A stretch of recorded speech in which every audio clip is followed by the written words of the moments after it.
Greetings, adventurers. Welcome to GrowedUpGeek Gaming, your home for narrative and roleplay focused Dungeons & Dragons 5th edition live play campaigns. God, it's a lot of words. I am your host and Dungeon Master Manny at GrowedUpGeek on your social media, Twitter, Twitch, Instagram, and YouTube. And tonight we present our Wednesday show, our high-level limited campaign, Dynasty of Dragons.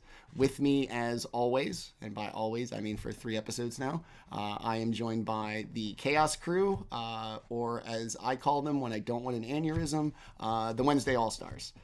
We all met during our previous show, and I decided to torture myself for 6 months by bringing them all together every week for my and your entertainment. Before we get to tonight's episode, episode 3, Jesus, I can't even remember what I called it. Somebody look at the bottom of the stream and tell me what the title is. A Dynasty Scattered. Thank you. I was like, okay. Episode 3, A Dynasty Scattered. Before we get to that, we will meet our amazing cast, do a quick recap of the campaign thus far, and jump right in. Quick character intros, recap of the campaign thus far, and jump right into episode 3, A Dynasty what? Scattered. Jesus. Scattered. Like my brain. Heard. Okay. Now, let's start this all over again. We are going to begin with our untrained, unlicensed attempt at a physician's thorough examination without proficiency in what? Anything. Cool. I had no idea you were going to call on me. This is brand new information. Yes, this is totally improv. Nobody saw this coming. This weird deja vu sensation. Yeah, so, Robin, tell us about Tess now that people can hear you. I am Robin, and I am playing the Artificer, Divination Wizard, multi-class, half-drow, Tes'serana, Whitgear, and which I've memorized very well. And yeah, she is looking for some answers to some things she has not necessarily talked to her team about yet, with the exception of Daemion, who she went to school with. And, you know, even if you're not super dainty, any answers are answers sometimes. So let's see what's in that. Let's crack this egg, man. Sure. Sure. Okay. Let's not take that to its illogical extreme. That's not even right. This is not, hey, as a byproduct of making an omelet, you have to break some eggs. It's like, break some eggs. We'll figure out what to do with that shit later. Fabulous. We're breaking eggs tonight. Just walk around the corner. Tes'serana's just yeeting eggs into the wall. Yeah. I'm throwing eggs at the body. Low dexterity is going to help you. I don't know what this is doing, but I'm getting answers. Throwing this eggs is how at you it do is an not autopsy, helping. right? Yeah, throwing eggs is not bringing this person back to life. All right. Want to do an autopsy? Trying to You gotta bring him bring back to life. Sure, with you guys probably. If you want to do an autopsy, you have to eat a few omelets. Okay. Yep. I was like the FBI guy is about to like call his partner that monitors me. All right, even the fat guy's like, wait a second. Let's move over to Raz. Tell us about Daemion and your level of participation in this, and what could be considered like possibly a crime for desecrating a corpse if it goes that way. Yeah, you're not kidding, man. Like, shit, I came here to do a job, and now I feel like I'm the babysitter, just trying to keep this on the right side of the war crime barrier. I mean, you're government sanctioned, like, so why is everybody... you do have advantage on your saving throw against war crimes, as you are government sanctioned. I don't know what world we're living in where I'm the one that's supposed to be keeping everybody in check. That is not my job. It happened to me in the Feyland. You've been conscripted. Process of elimination. Yeah. If you don't know who the adult is in your group, it's you. That's some BS. Hey, man. Unfortunate byproduct. All right, the reluctant babysitter Daemion. Let us slide over to our soldier scholar, who's about to get an in-game semi-lore dump on him. Nick, tell us about Banquo. Yeah, so Soldier Scholar is right.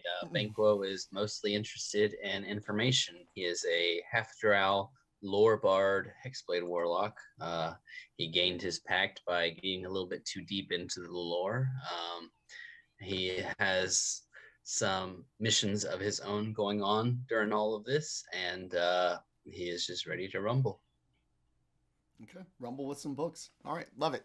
Last and not least, somebody who is proficient in medicine, but maybe not dexterous. Not proficient. Don't put that on me, Ricky Bobby. Nobody knows anything. It's a +3. It ain't proficient. All right. You people are the worst. We're gonna have a great time. You're the worst grave robbers ever. He wasn't in a grave. He was on the floor. You try and be proficient with mitts like this.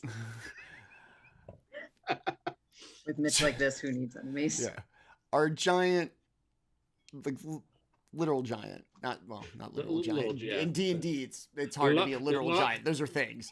Large fellow. Yes. John, tell us about Basall. I'm John. I am playing Basall, the Forge Cleric, the pacifist Forge Cleric. Only actually drawn my weapon once this entire campaign so far, which my fellow party mates can tell you is astronomical for me. I get to be a doctor's assistant.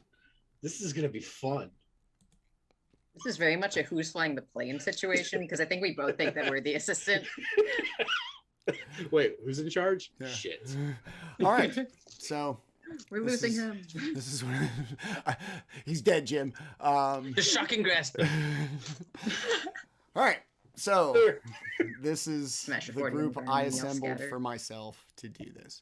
So last time, or the last two episodes, the party summoned by the Lord's Alliance to Neverwinter to at first investigate the disappearance of the entire dwarven clan that lived and worked below the city of Mirabar. A mystery.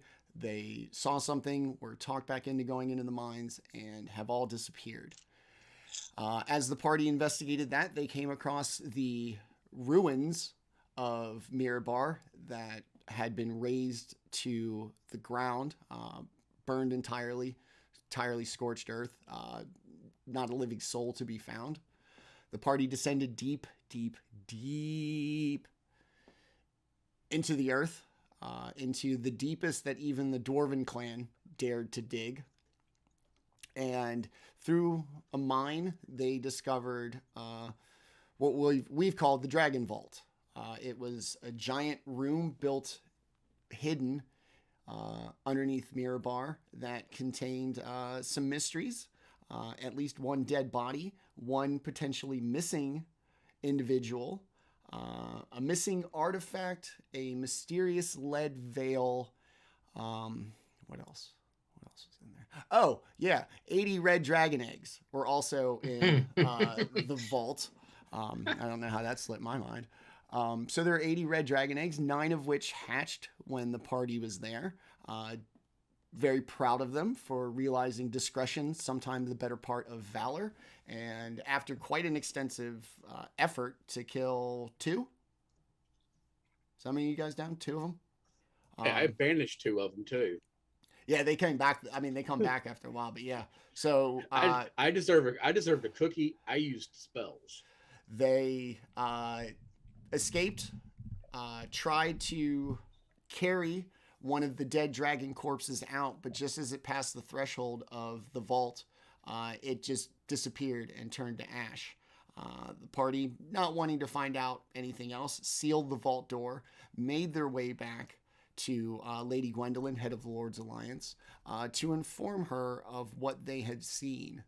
And probably not to the party's surprise, those in power know more than they let on when hiring people.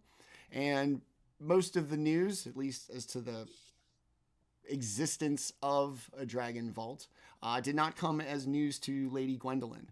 While in the vault, the party saw a giant map of the Forgotten Realms with them scattered about. Let's see, do I have a way? I do have that on the owlbear, don't I? Yes. By the way, I think the continent itself is called Faerun. Faerun. That's not the entirety of Tyrell. And where you see the black X's is where the party saw notes on a giant wall in the vault. The upper one in the far northwest corner being Mirabar. The party decided to set off to the closest one geographic to them, somewhere in the neighboring region of Thar, actually pretty far away. But before they do so, they had some things they wanted to wrap up from the trip to the Dragon Vault and prepare themselves for what was to come. And so we will start tonight with the party just having left Lady Gwendolyn's chamber, where she mysteriously just bamfed out when she was done talking. And she offered them some of the resources at her disposal with her seat at Neverwinter Castle. One of them being a reading room for Banquo to look into things and questions that he had. Any questions would be handled and sent by teleport, scrolls and books from Candlekeep, the deepest archives that Lady Gwendolyn has access to. And another room is essentially a surgical theater for the two medically curious but untrained party members to see if they can learn anything about the one body that they did find, what appears to be a paladin. We really should have requested like a surgeon or something, huh? Yeah, and she gone too. She left for the day. You got the skeleton. You got like the maintenance crew. You got this. It's It your might be boss. better. So I'd like to speak to your manager. yeah, at this point, one of the green guys is probably the shift supervisor. All right. So she's led you down this hallway to two doors. They motion to Banquo as it is oriented on the screen. The one on the right would be his room. The one on the left will be for Tess. And who would like to go first? Got it. All right, here we go. Okay. Which one's mine? Did you say the left? The one on the left. All right, let's roll. Door number 1. Come on, buddy. Oh yeah, yeah. Oh, it's shiny in here. As Oh. you walk in, you see a large stone slab table in front of you. The body of the paladin that you found in the vault laid across it. A small sink at essentially the foot of the table. To the right, you see a podium with Harold standing there, quill in hand, looking like they're ready to take notes. A small We bench. want this war crime documented. A small bench the length of the table so that Tess in her shorter statue can have access to the same table as Basall and still make her way back and forth. On the table, there's also a sink.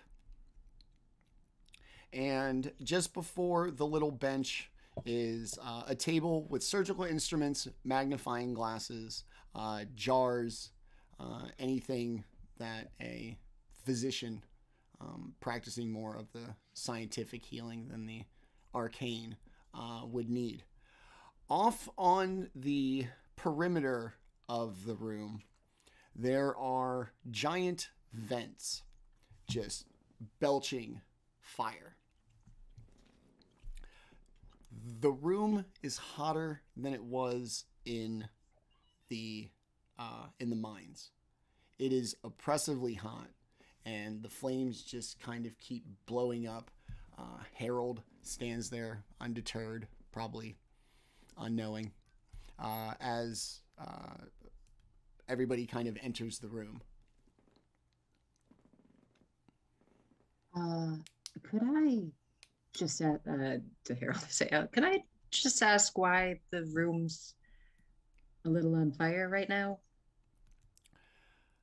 Lady Gwendolyn was concerned that the safety of the realms might be in jeopardy should certain items leave this room. And should that threat occur, we will cleanse the room by fire, preventing that from happening. That is not reassuring.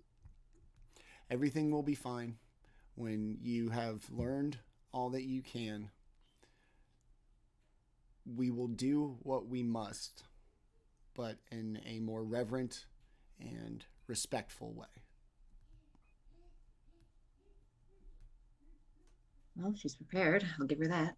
I'm gonna make my way kind of around and through and up to the staircase. Well, no time like the present, right?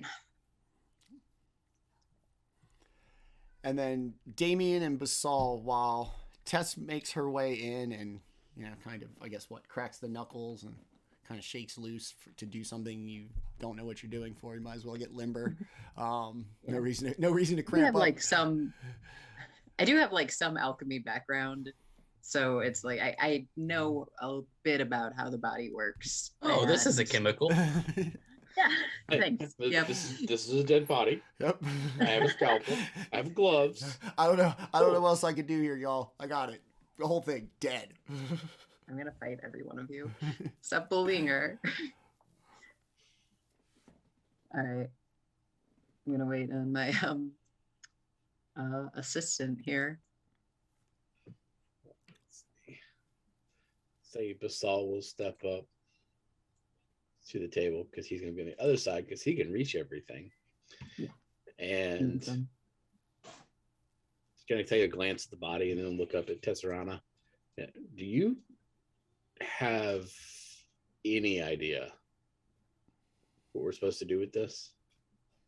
In theory, I've read a lot of documents to know where to start.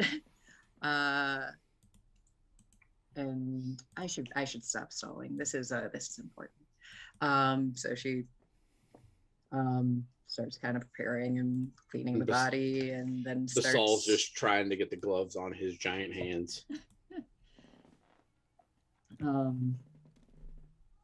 Yeah, gloves up and starts kind of sorting through the tools. Like, okay, yeah, like I've seen these before, and I kind of know what they do.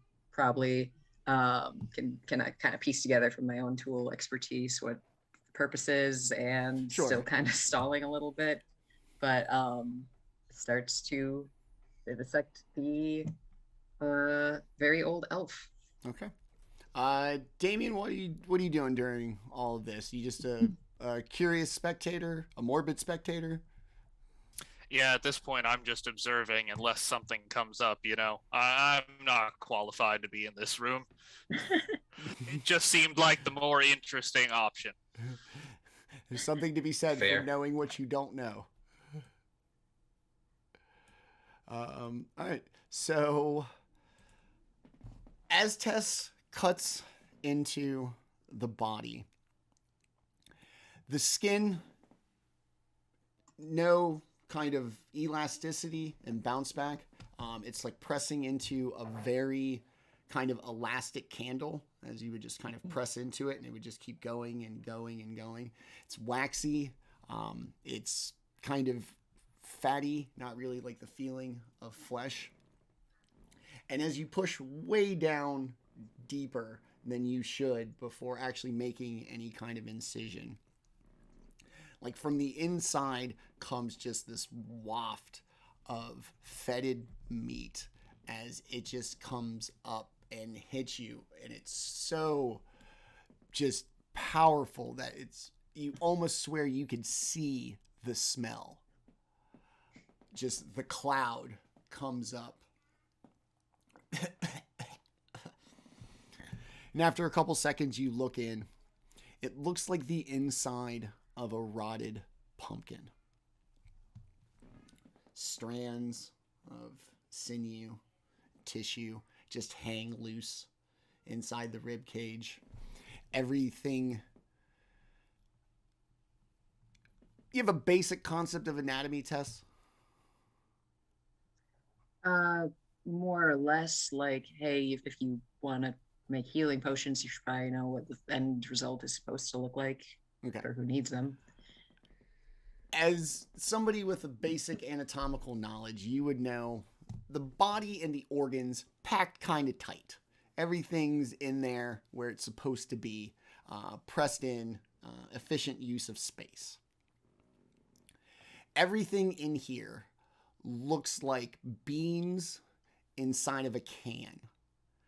Just withered and dry, leathery, and with even the basic fundamental anatomical knowledge, you can tell that these are not at least the healthy size of any internal organs. Could I just so we have a more like set what we're looking at as far as our understanding, should I do just like an intelligence check to see Sure. like what she knows about anatomy? Not bad, an 18. Okay. You don't see any like piercing or stab wounds, nothing like no trauma. This looks like entropy on steroids. Just the natural condition of the human body in life and decay to just really emphasize the decay part. Everything's withered and dry, leathery, even for however long this person has been dead. Proper decomposition would have turned this into mush before shriveling everything up into like these little raisins of organs.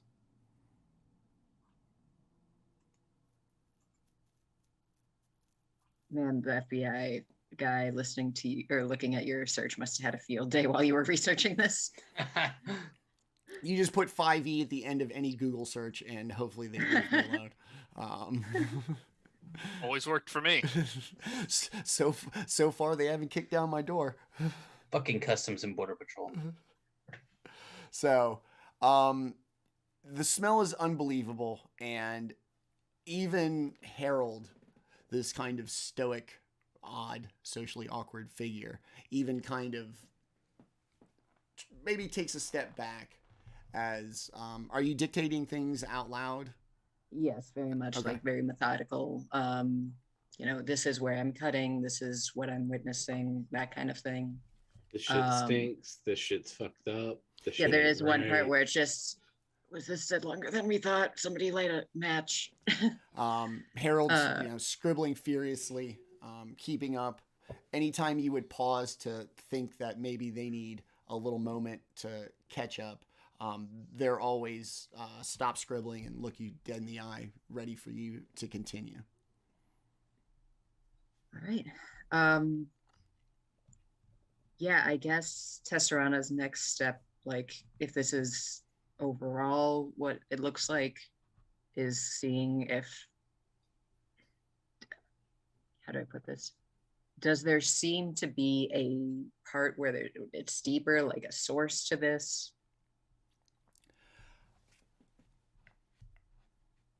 Just the chest cavity, it's kind of a uniform sort of vessel. Everything looks like this. The skin is pretty uniform. If you want to start cutting into like limbs and muscles and see if, the kind of same appearance of other sorts of living tissue, that'd be fine too. Yeah, I guess she'll go for, the thighs. Okay.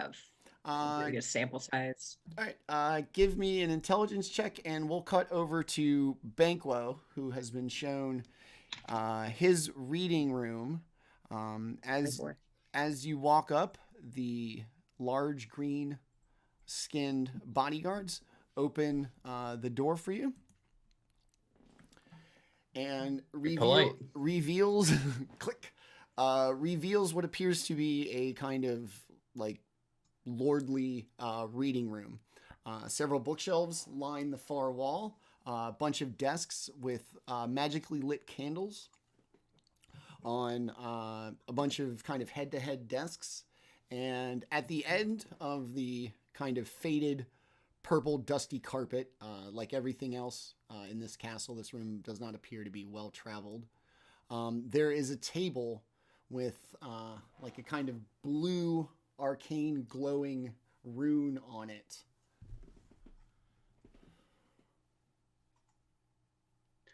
All right. Does it look like anything in here is fresh? Like I was expecting scrolls to be delivered. Are they on the table? There are some on the table. Everything else looks very like nicely put up on the bookshelves. There's no, spare reading material on any of the desks. All right, I'll head straight for the table then. Okay. As you walk up, this blue arcane glow of the table kind of brightens a little bit. Ah, yes. Master Banquo, I presume. I am your researcher and scholar here in Candlekeep at the behest of Lady Gwendolyn. I am here to instruct you and assist you with anything that you may need. I have taken the liberty of sending you a few things about Thar, as well as what limited items we could come up with about this mysterious order that Lady Gwendolyn inquired about. I will give you all the time in the world that you need. I just ask that everything be returned to me here. And if you need anything, simply speak into the table and I will send for those things here. If there's nothing else I can get you right now, enjoy and just yell if you need me. Who was that talking? Oh, hi. I'm Algernon Altano. I'm in service of Lady Gwendolyn. All right.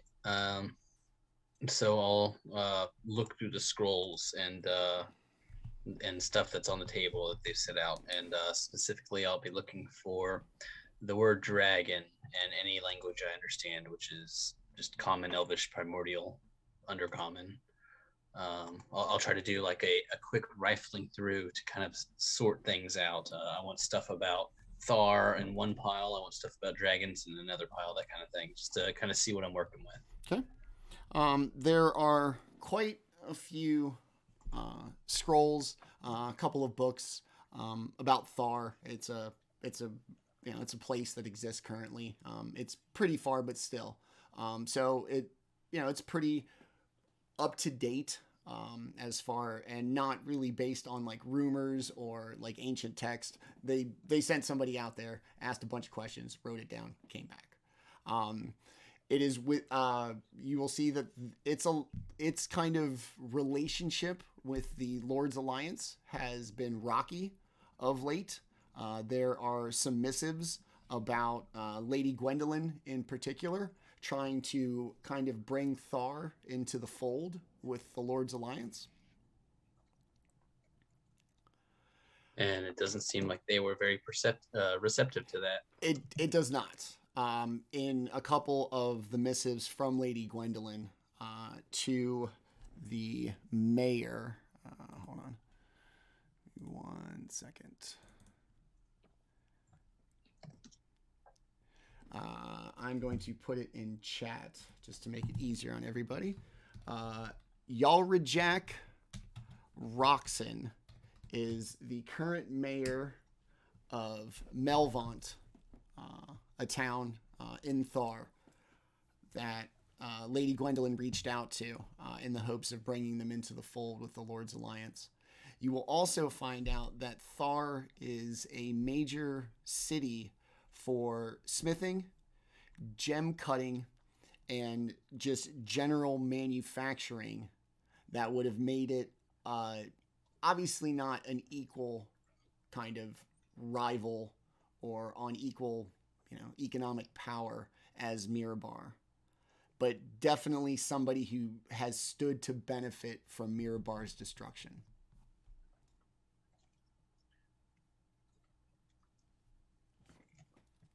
All right.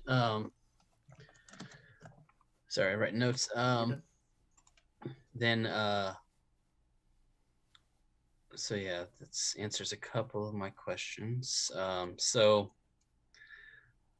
there any maps in this collection? There is. There's a map of the city of Melvaunt, with the kind of neighborhoods, if you were, kind of noted. And then Thar is a very kind of far-flung region. Not a lot of plant life, not a lot of settlements as a result. Most of them are along the coast, mostly neighboring Melvaunt. And there are the Galena Mountains kind of butting up against it on the kind of northwest or northeast border. And then the rest of it is just on a small little pond off the sea of Fallen Stars. All right. Are there any contacts listed in any of this information? Do I get any like people that I need to look up once we get there? The only mention of somebody by name is Yalrajak Roxon, who was listed as the mayor of Melvaunt. A lot of these kind of correspondence from Lady Gwendolyn to the mayor. They're about 3 weeks to a month old. All right. And does it seem like it got hostile in these letters? Not or hostile. Just kind of like picky? A sense of independence from the Melvaunt citizenry, not wanting to kind of involve themselves with, like, align themselves with big government and the concept of the Lord's Alliance. It's more of a, like, I guess, a principled disagreement than anything. All right, and just one sec. Anything on the name of my own damn country that I am forgetting at the moment? Was it Multan? Here we go. Multum. Anything on Multum in these notes, which is the entrance, the Underdark entrance to Multum is somewhat in that direction, not quite in the same region.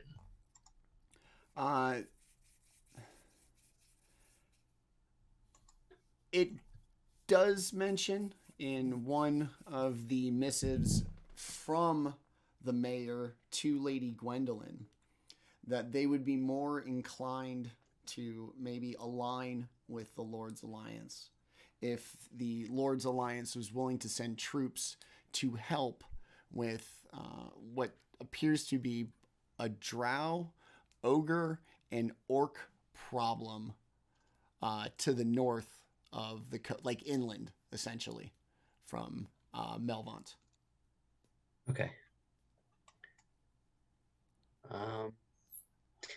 And is there anything else that, let me see on my notes, anything on dragons that I'm finding? A couple of them. The book's very old. The spine is not, like, the whole thing is not well worn.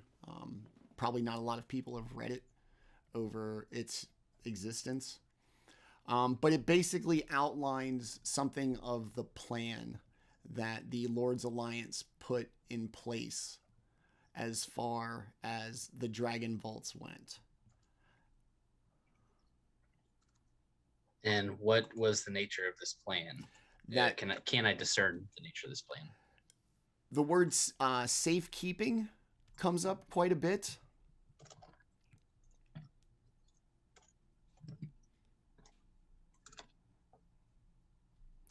And anybody assigned, like, mentioned, personnel of the Dragon Vaults are referred to as guardians. And am I able to discern from between what we found pre-autopsy and what I'm reading? Am I able to discern that this old elf was one of these guardians? It mentions that they came in twos. They always seem to be mentioned. The guardians always seem to be mentioned in pairs.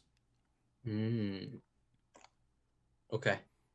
And that one had his he had mentioned his the other person being corrupted by something, if I remember right. His son. Yeah, okay, it was his son. I wasn't sure if it was his son or his brother. I couldn't remember quite. Okay.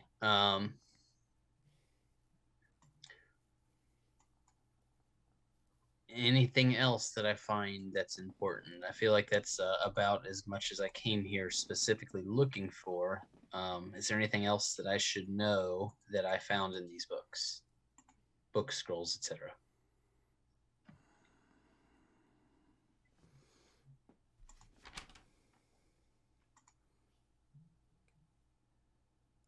No. The thing on the dragon seems like one of those kind of top secret things that like a government has to write down so that everybody knows what's what, but doesn't get seen very often. So the likelihood of that being probably about the most definitive thing written down. And then the maps, like I said, and things about the regions just seem based on like recent surveys or excursions, or maybe depending on their relationships, the regular kind of just back and forth of any place.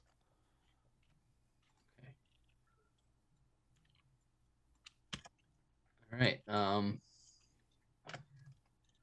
I think that'll about do it for me then. I don't know what else I could look into. This is about as much as I expected and a little bit more. So I think that'll be it for me then. Okay. I'll any spell scrolls. I kind of figured that was one thing that I was going to ask for, but they were going to be like, yeah, no, we're not just giving you spell scrolls. Is there, you hear Algernon kind of, poke his voice through the rune. Master Banquo, was everything to your satisfaction? Yes, very much so. I really appreciate y'all bringing together all of this data for me. I was wondering if there was any kind of spell scrolls that you were able to obtain that might help us with this mystery. The best we could do, perhaps locate person, maybe? Anybody who you may be in pursuit of that might be able to help you. Beyond that, we don't really... I would need to kind of talk to Lady Gwendolyn for them to come out of the archives. Perfectly understood. That should help us a lot, especially if we're not able to locate this name. Yalrajak. Yeah. Yalrajak. Yeah. So I appreciate this archive collection you've put together for me, and I'll be on my way. All right, very well. And as the kind of books and scrolls that were there kind of fade, like as if magically teleported, a scroll kind of pops up on its little tag. It says locate person. I will grab that and stick it in my bag. All right, very well. Back to the medical examiner's office. Tess cutting into the thigh, you said? You're muted. Yeah, let's go for that thigh bone. A big meaty chicken leg. As you cut into it, it defies like the regular laws of like decomposition of any kind of organic being. There seems to be no kind of turning to mush. Everything almost seems preserved as opposed to rotting. but the same kind of idea of the leg tissue. Everything's kind of dry and loose and hanging, leathery, almost dusty on the inside.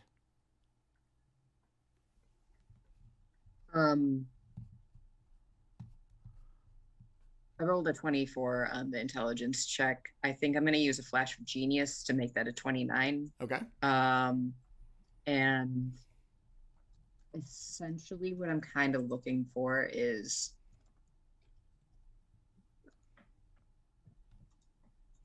if you continue like if you kept walking around on a broken foot, eventually there would be signs of like the strain on the thing that doesn't work right. Are there signs of that here? Like, you know, this was a long-term thing that he like kept walking on, or this came on very suddenly? With your 29, this seems like a thorough, full body. My cat's stuck in the closet. Come on, Kitty. Be who you are. Be true to you, Kitty. Nobody's here to judge. We're very accepting. Live your best life. Yeah, you do you. His foster dad's in the chat. You would. I was wondering why that was rattling. What's going on? This looks like a thorough conditioned process, like throughout the body. You know, for everything that you cut up, everything seems pretty uniform. And with your 29, this looks like preservation as opposed to decomposition. Okay, I gotcha. More beef jerky than puddle of goo. Okay, I follow. That's why I do an intelligence check sometimes, because I'm like, I probably don't understand what you're talking about. I give weird analogies for describing dead bodies. Sorry, it's my thing. No, it was very good. Kink. I got a little bit nauseous. That one might be weird, but it's spot on. It's my kink. Yep. All right. Anything else that's like standing out here? It's like Yeah. Okay, go ahead. If anything, you would kind of not like full length incision, but just kind of little slice and kind of look in. All of the condition of the corpse is uniform all the way through. I guess the only other step that she would probably take is actually attempting to look in some of the organs and like, okay, it's preserved on the outside. What does it look like on the inside? Like, did the exterior protect the interior? Yeah, you cut it open. Everything seems shriveled, as if whatever happened to it had completed its task. It's not, you know, kind of a gradual outside in or inside out kind of process where you could tell where one started or one was more intense of the effect. It's pretty uniform all the way through. Same texture of the organs as like all of the tissue, just this kind of like dry, dusty, almost like kind of splitting a nut open when you try to kind of pull the two halves of any organs apart. Brittle and rigid, leathery. Any other non-plus descriptors? You have upset me to a great degree already. Thank you. You're welcome. These words are great. You're welcome. These words are great. Okay. I'm not as hungry as I was when we started. Yeah, I guess that's all I can really think of to look into.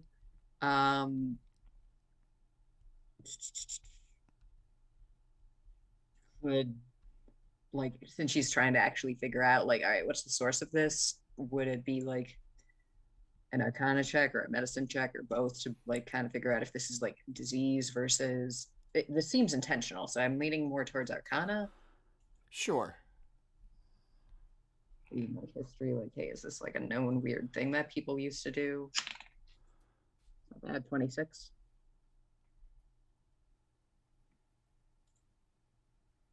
This doesn't seem natural. It seems a magical sort of process, maybe the result of magic.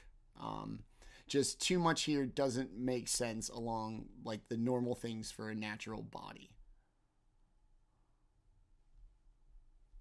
All right, well, I have some ideas on where to start looking, at least. Can round about half of what I thought this might be down. As you continue to dictate, you see Harold just scribbling away furiously, pages constantly turning. Even looks like they're drawing some diagrams. I remarked that I would really appreciate a copy of those, if that would be acceptable. Yes, of course. And Thank you. keeps going, scribbling. If you are all done, I believe it's time. Tes'serana says a quick, prayer of more or less thanks for like, hey, not what I really wanted to do to your body, but I appreciate your advancement to the field and to my needs. So rest well, etc. Okay. Daemion, you've watched your classmate from school cut up this body in all kinds of ways, cut the organs open. You wishing you hadn't sat next to them in potions class? How's that feeling? You muted, buddy. I'm not. Okay. You're muted. He's just at a loss for words. Just that disgusted. It's just like, well, when we started all this, all we knew that he was dead, and well, actually, that's still all I know. Mm-hmm. He's well preserved dead. Yeah, like really, like this. I've seen embalmment that doesn't work as thoroughly as this. This is very intentional. This is a lot to kind of process and piece together, but it's a good starting point, I guess. I don't know. All I see is a corpse without a single drop of water left in it. Yeah, I feel like he wouldn't have died that long ago. Like there's no signs of him working. Like there's no strain from what he's done. Oh, someone's flashing around. There's secrets back there. Sorry. Yeah,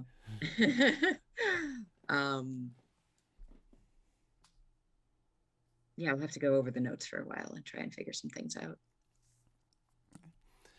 Harold kind of senses that you're done.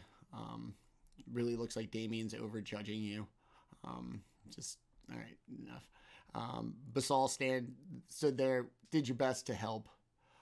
And as it seems that Tess is done, Harold politely closes the book, puts her hands on it, opens them up, and there are two. Yep. She hands one of them to Tess, and then she looks at Basall. This person served the realms. Help me lead them to peace. And she kind of does like a little summon thing. The door on the far end opens. And she kind of motions for you to pick up the body. It's still wrapped, not like physically wrapped, but it laid it out on the cloth, so you'd have to just kind of pick up the cloth. So the same way we toted it in. Yeah. And she kind of motions to the door. Let them be at peace. Yeah, so Basall's going to pick up the body and follow her out. Okay. She's going to make her way into the next room, and in it there is a giant furnace. Perhaps even kind of providing the fire for the previous room. And despite their social awkwardness and this kind of not really normal member of society, Harold seems very reverent and very respectful as you bring the body into the room. As you kind of duck under the door a little big, she just kind of points to the fire, and she bows her head, and as she begins mumbling, the flames just get bigger and bigger and bigger. What would you like to do? Basall, I'm going to walk over and set him directly into the flames, just set him down in the center of them. I'm assuming this is more like an open pyre versus a furnace of flame. We can get to the flame more so than it's like sequestered back inside of an oven. I don't want to use like the oven analogy, but there's a source of heat. There's a door that you would push in this way, and there's a top on it. More fireplace, less pizza oven. More pizza oven because it's deeper. Okay. And just set him in as far as I can, regardless of flames and heat and whatnot. As you approach, you don't feel any heat. In fact, it feels cooler in here than it did in the previous room. The flames still kind of lit up, and as you do your best, probably at first kind of nervous, place it in. Even as a couple of flames like lick your arms, you feel nothing. But as you put the body into this space, the second it crosses a threshold, it begins to burn like anything else would. And within a matter of seconds, it is a bright flash. It is gone. Harold stops their chanting. The fire and the light go down. Thank you, gentle giant, for now they are at peace, and their service to this realm has truly ended.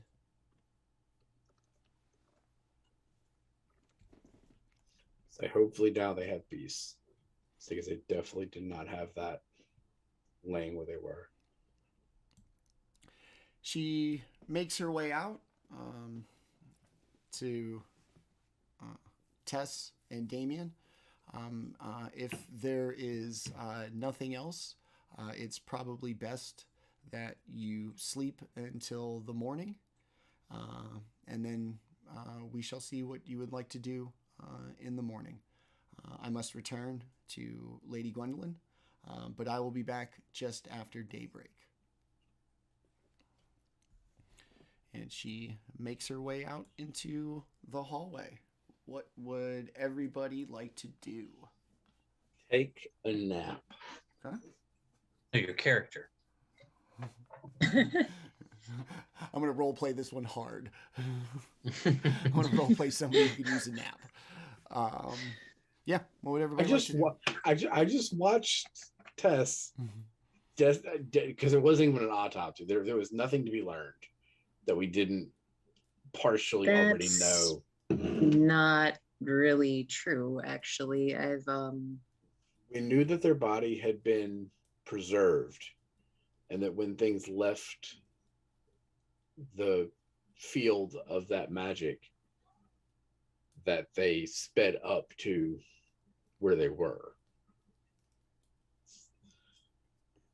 Like, him being jerky is odd, and it not being further than that. But like, we knew he'd been preserved. Like, we figured that out last week.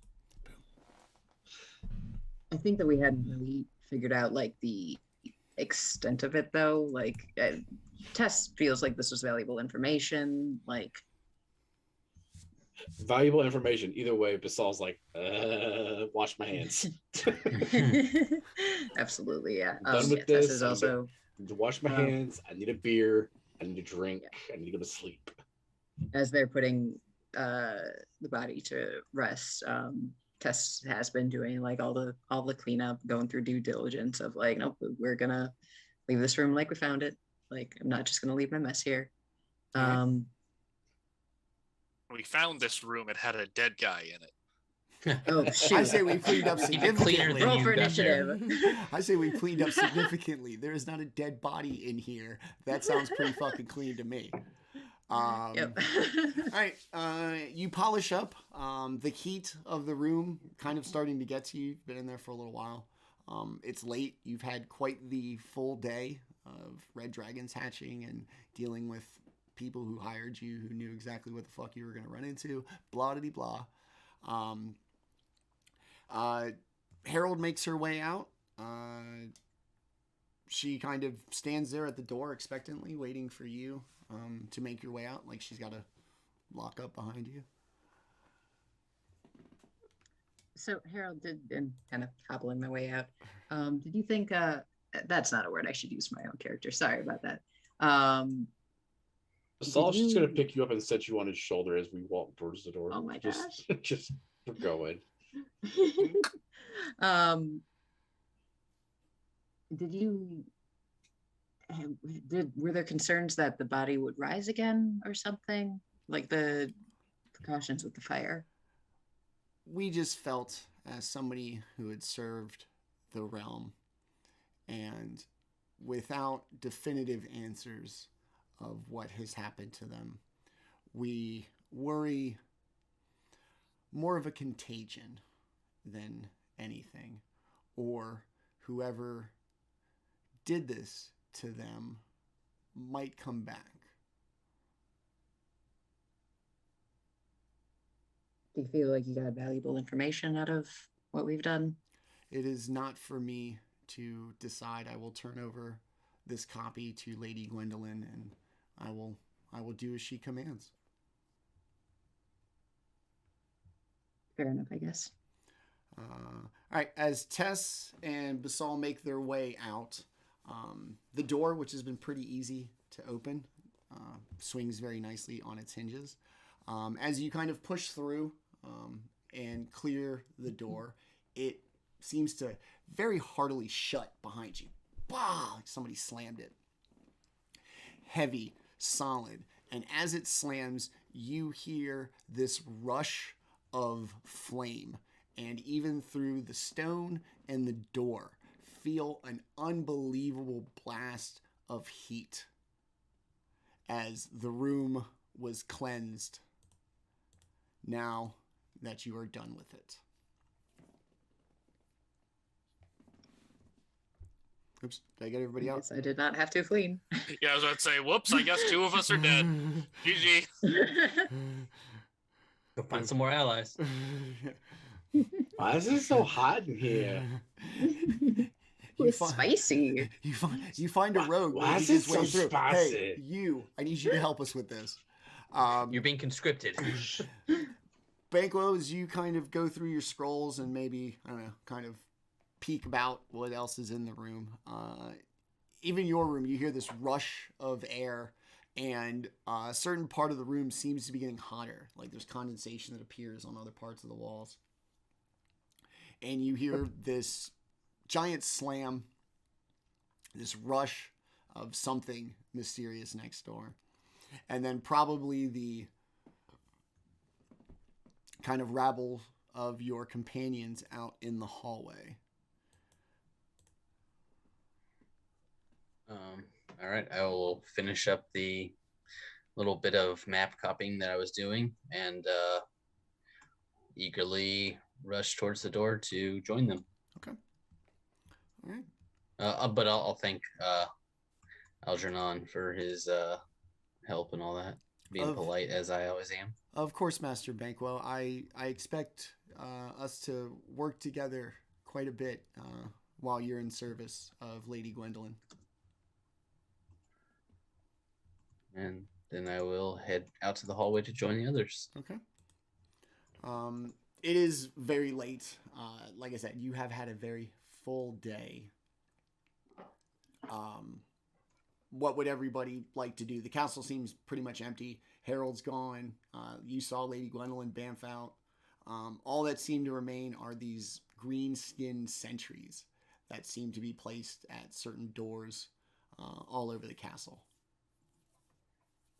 Basall's going to look up to Tes'serana on his shoulder and then look to Banquo and Daemion and be like, after all of that, I need a drink.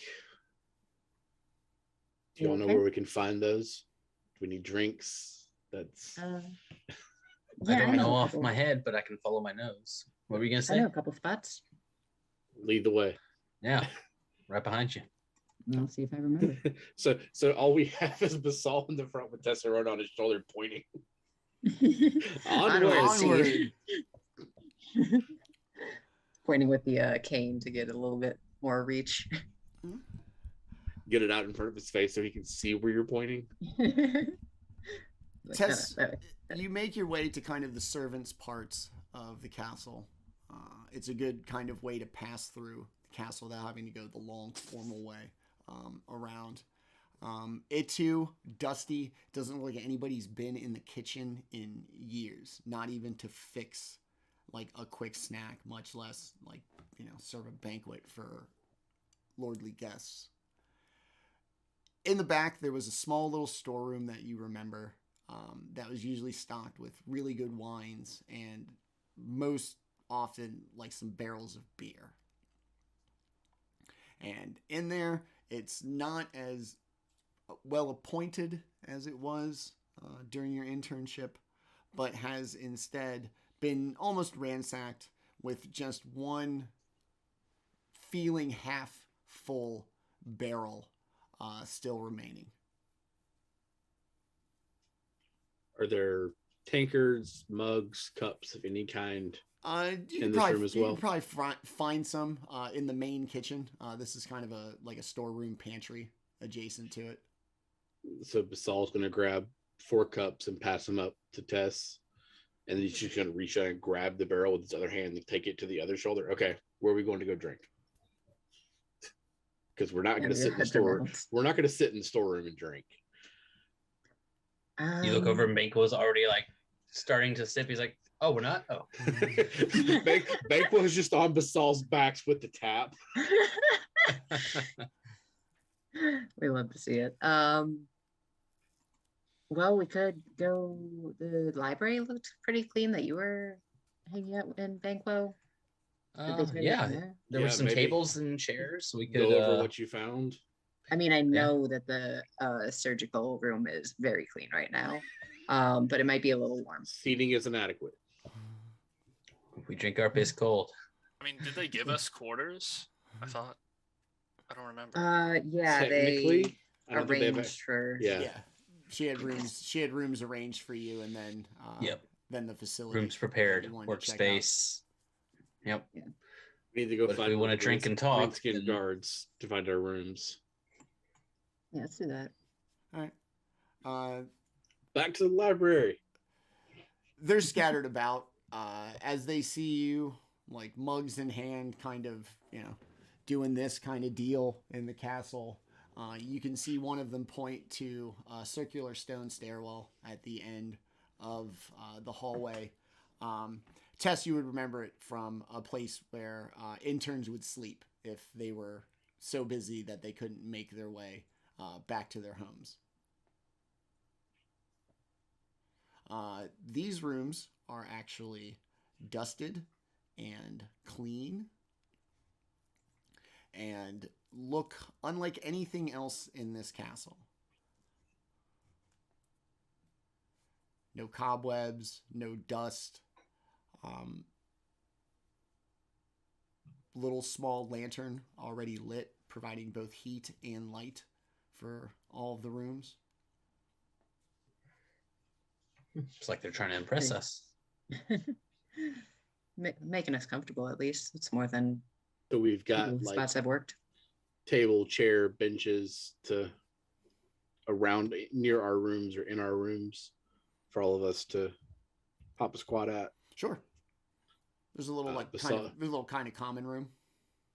Basall is going to just kind of kneel down to one knee and just kind of help Tess off his shoulder because it's a long way down, and just plunk the barrel down on top of the table.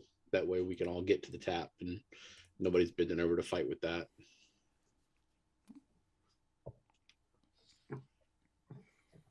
All right.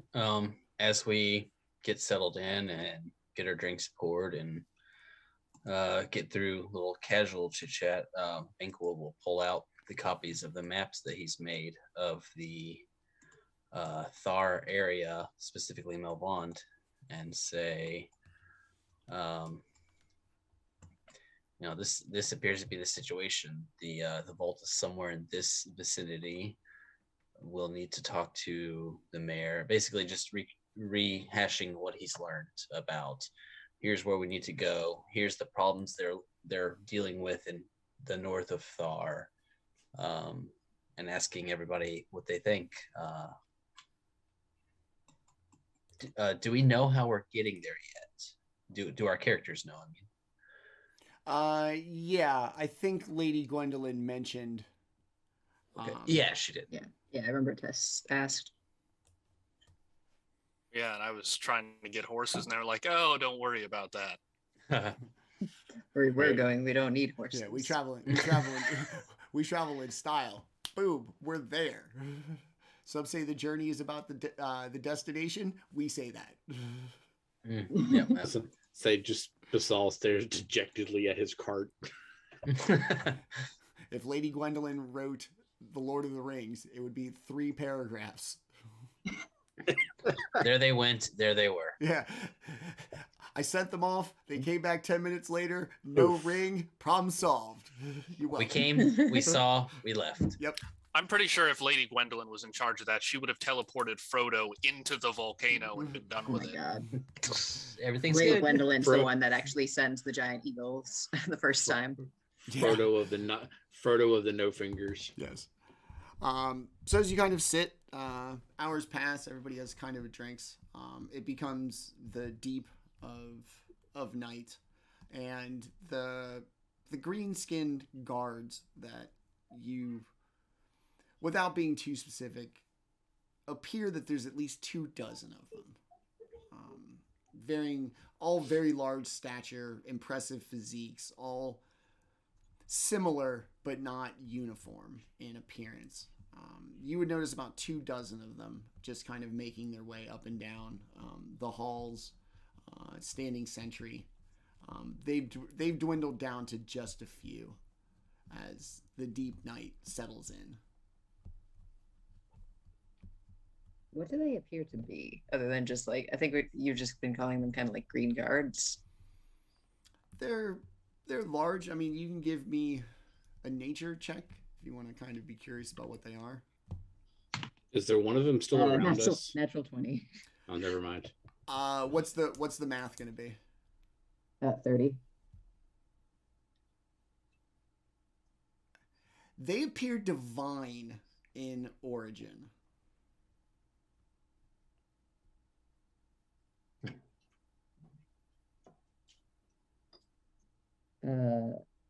Tes'serana will very politely kind of, tip her head when one comes by. Like, all right, I'm going to pay a little bit more respect now that I realize where you're from. What would everybody like to do? Sitting around, having a couple of drinks? Not desecrating a corpse, so good on you there. I mean, Daemion's not even drinking. Yeah, Tess doesn't drink a whole lot. She knows her limits. That's perfectly fine. Basall's triple y'all's size, so he's still of the same mindset he was when we kicked all this off. Was the sooner we hit the road, the less time we have to make up. When you're tracking somebody, that's like rule number 1. So Daemion's pitching. We sleep this off, wake up and roll. Yeah, like he doesn't even have anything to sleep off. He's ready. Banquo has been drinking since the library, but he can hold his liquor okay. And he's also eager to put this information that he's gathered up to work. Both because this seems like a task of great importance, but also it's really piqued his curiosity. He had heard all those stories about the deep dragons from his father and grandfather. Wasn't sure how much he believed them about these giant beasts. But now that it sounds like these things have a serious history about Faerun, serious involvement in the history. He's intrigued, and yeah, he is eager to get into it, to learn more, learn all he can. So he would still be asking the others, what are you doing here?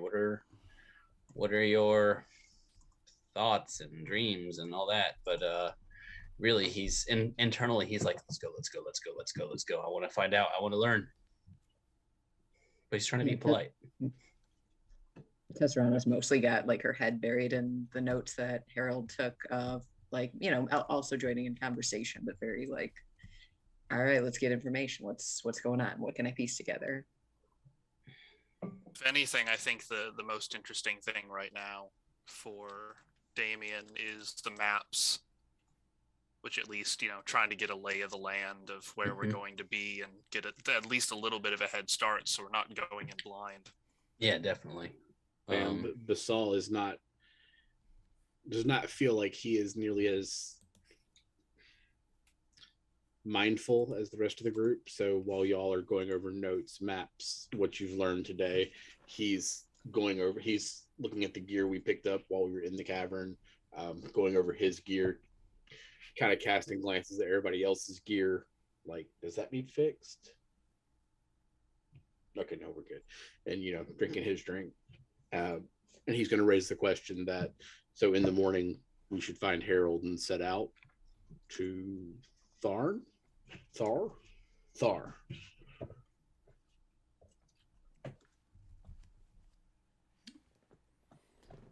that what everybody would like to do?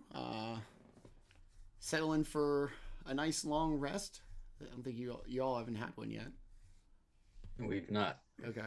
But yeah, that's definitely, the faster my head hits the rock or the pillow or whatever I'm sleeping on, the faster morning and further investigation awaits. They're very nicely appointed rooms. Everything, like I said, unlike the rest of the castle, which has appeared to be a shithole, this one, all your rooms are very nicely made, like a 5-star hotel. They want to treat you better than they treat themselves. Plus, they don't even live there. Well, they'd be the place to be nice for. Sure, they work there. That's it. All right. So after a couple of drinks and a little talk and this kind of, anticipatory conversation about getting ready to head out to Thar in the morning, one by one, you all slowly retire to your rooms. Basall, even yours is scaled to your size. Tess, everything's a little lower to the ground for you.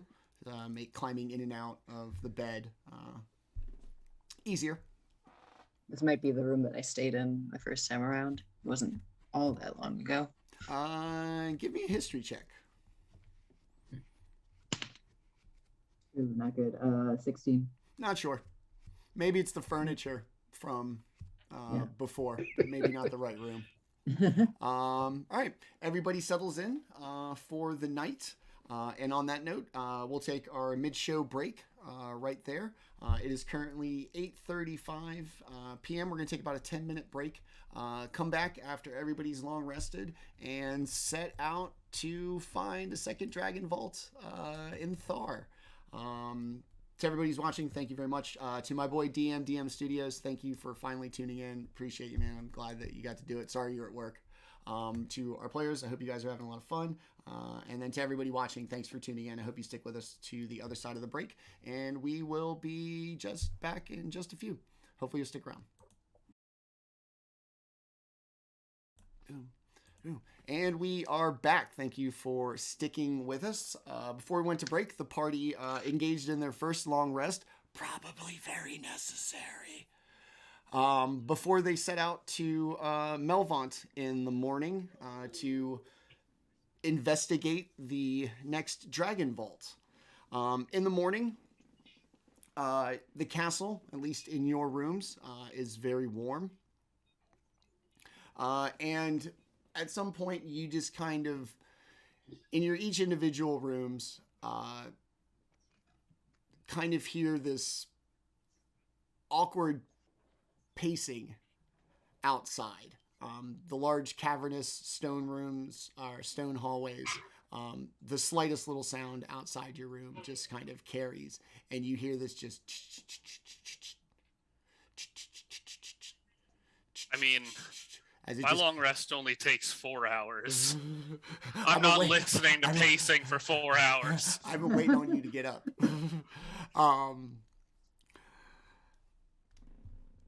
So as the kind of pacing kind of stops, you hear.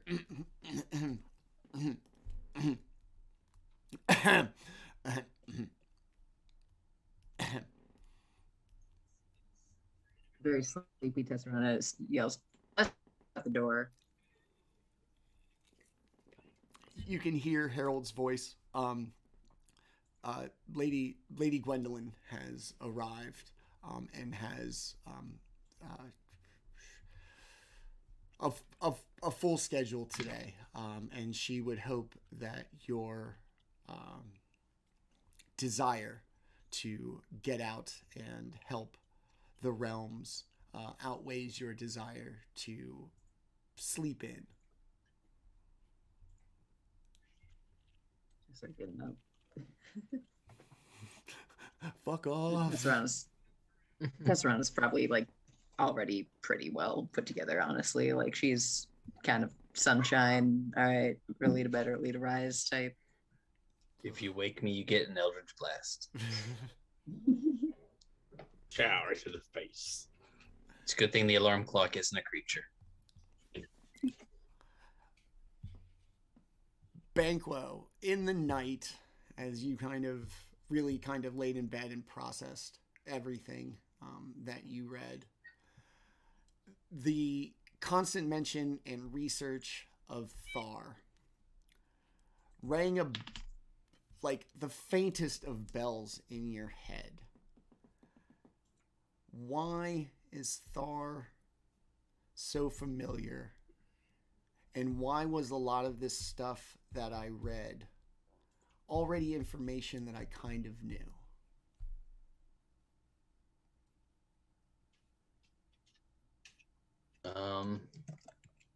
I rack my brain. Do I remember it from mention from my superiors? Do I remember it from any previous university texts that I've scrolled through, anything like that? It seems like it was probably from school. Whether you had a class about it or something kind of focused on Thar, but something about being at school kind of dinged in your head overnight. All right.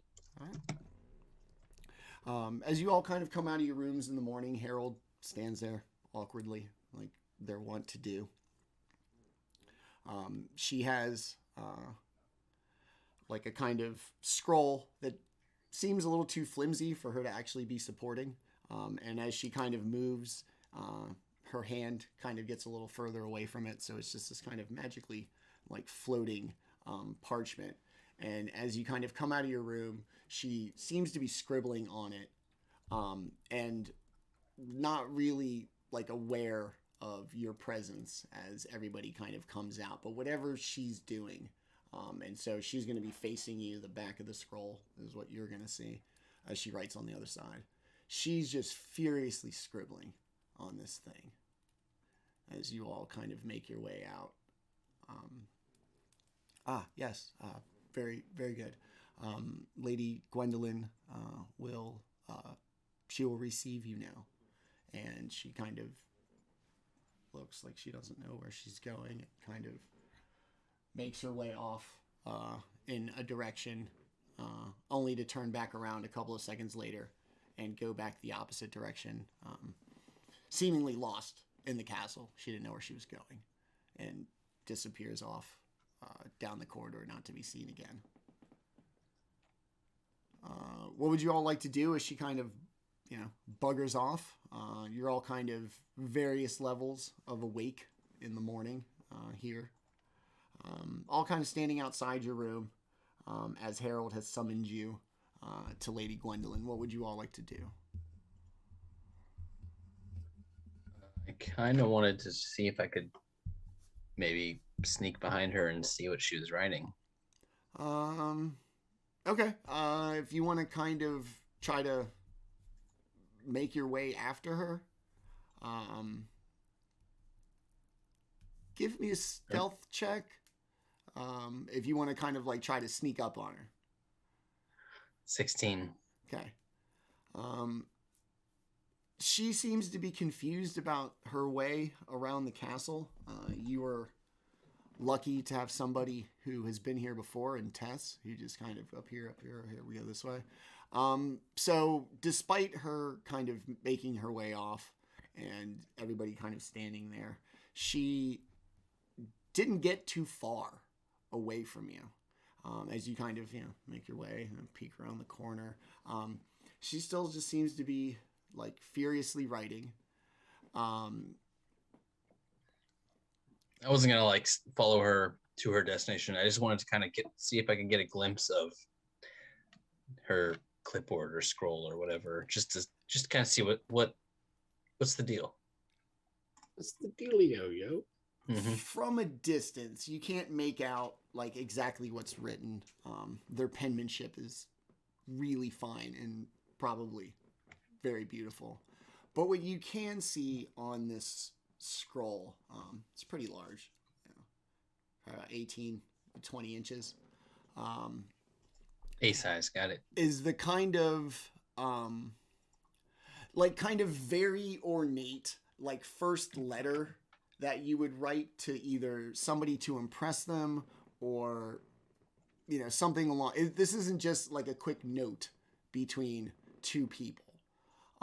Whoever is going to see this, there was a lot of work put into, that kind of big dramatic first letter, like T with ivy and like paisley prints all in it, followed by very fine scribbling.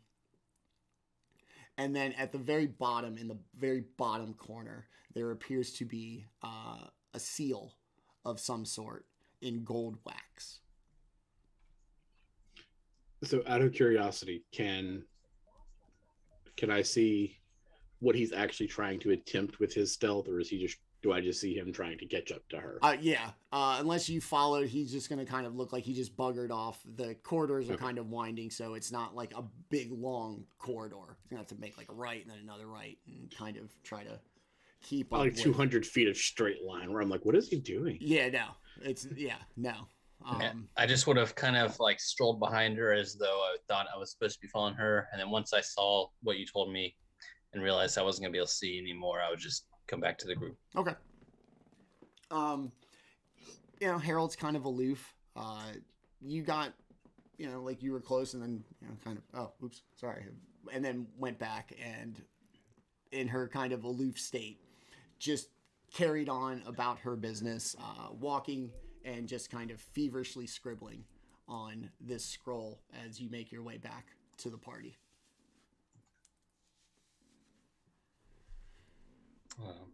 As I get back to the party, I'll say, well, fellas, are we ready to go to Melvaunt? I'm gonna hold up my pack and be like, I got my stuff. Does anyone, before we get moving, have any requests for an item that they might like? I can kind of give you some idea of what I'm capable of, but is there anything anyone's looking for in particular? I can like improve armor and weapons a little bit. I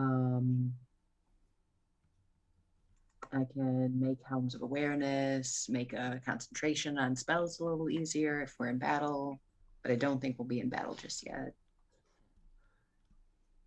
Or famous last spell words. reviewing. Well, not at breakfast, I think. Hopefully. I think for now I'll be.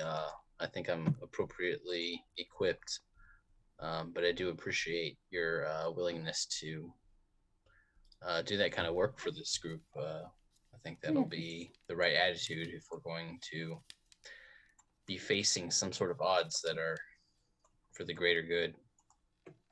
Yeah, I mean, it's no trouble. I like doing it. And I've got a little bit of a room. haven't had a project in a while, so. Tinkering as long as I've known you. Can't really stop now. I'm doing it most of my life. Never stop, never stopping. Well, you did mention a couple of good things there. First of all, I'm noticing I'm way more reliant on concentration than I should be. But there's only so much you can do about that. But you said there was something you could do about armor. What about a shield? Yeah, I could infuse a shield if it's not magical. No, just same one I've always had. Oh, sure is. Yeah, I'm gonna tap his shield and give him a +2 to armor class. Shit, nice. Manny's favorite. He can't hit me. I had to deal with a barbarian again last night, and so like is that I was like, because I can hit a barbarian, I just gotta watch my numbers go down, and that shit's infuriating. So I'd rather just not hit you than be like, yeah, take that 7. Manny just really doesn't want to kill Basall because he knows what happens if Basall dies. Well, I just heard him describe fighting a barbarian as infuriating, and I think that's pretty funny. It's I just have no idea what you're talking about. like damage mitigation just is infuriating, especially at higher levels. Dude. Anyway, I digress. Just do the will saves. I mean, yeah, but still, like just like I said, like it's like, oh, you failed. Damn it, you still only take 4 damage. Cool.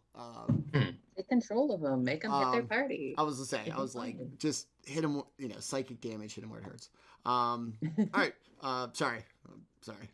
Go ahead. I interrupted you.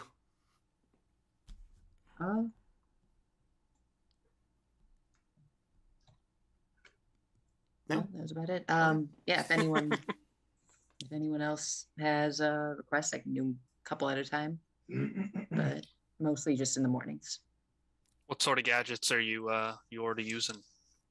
I've got my boots of flying right now. I have what else did I make? Oh, the helmet. And well, back home, my parents have the little homunculus, and it does help them around the house while I'm gone. But you know, they get on just fine without it. Mom's kind of I can't think of the word. I'm sorry. She can do kind of whatever she wants around the house. Nothing stops her. Not a wallflower, like a powerhouse. There we go. Well, yeah, I mean, if nothing else, I guess you can't go wrong with better concentration. And we'll just have to learn what else you can do on the road, I guess. Yeah. It'll be easier to learn once we've spent more time getting to know what we can all do or what we can't. Basall seeing them create that shield for you, he's gonna walk up towards you and, you know, is your armor magical? I am not wearing armor. I think he was talking to me. Right. Yeah, I was no, you're good.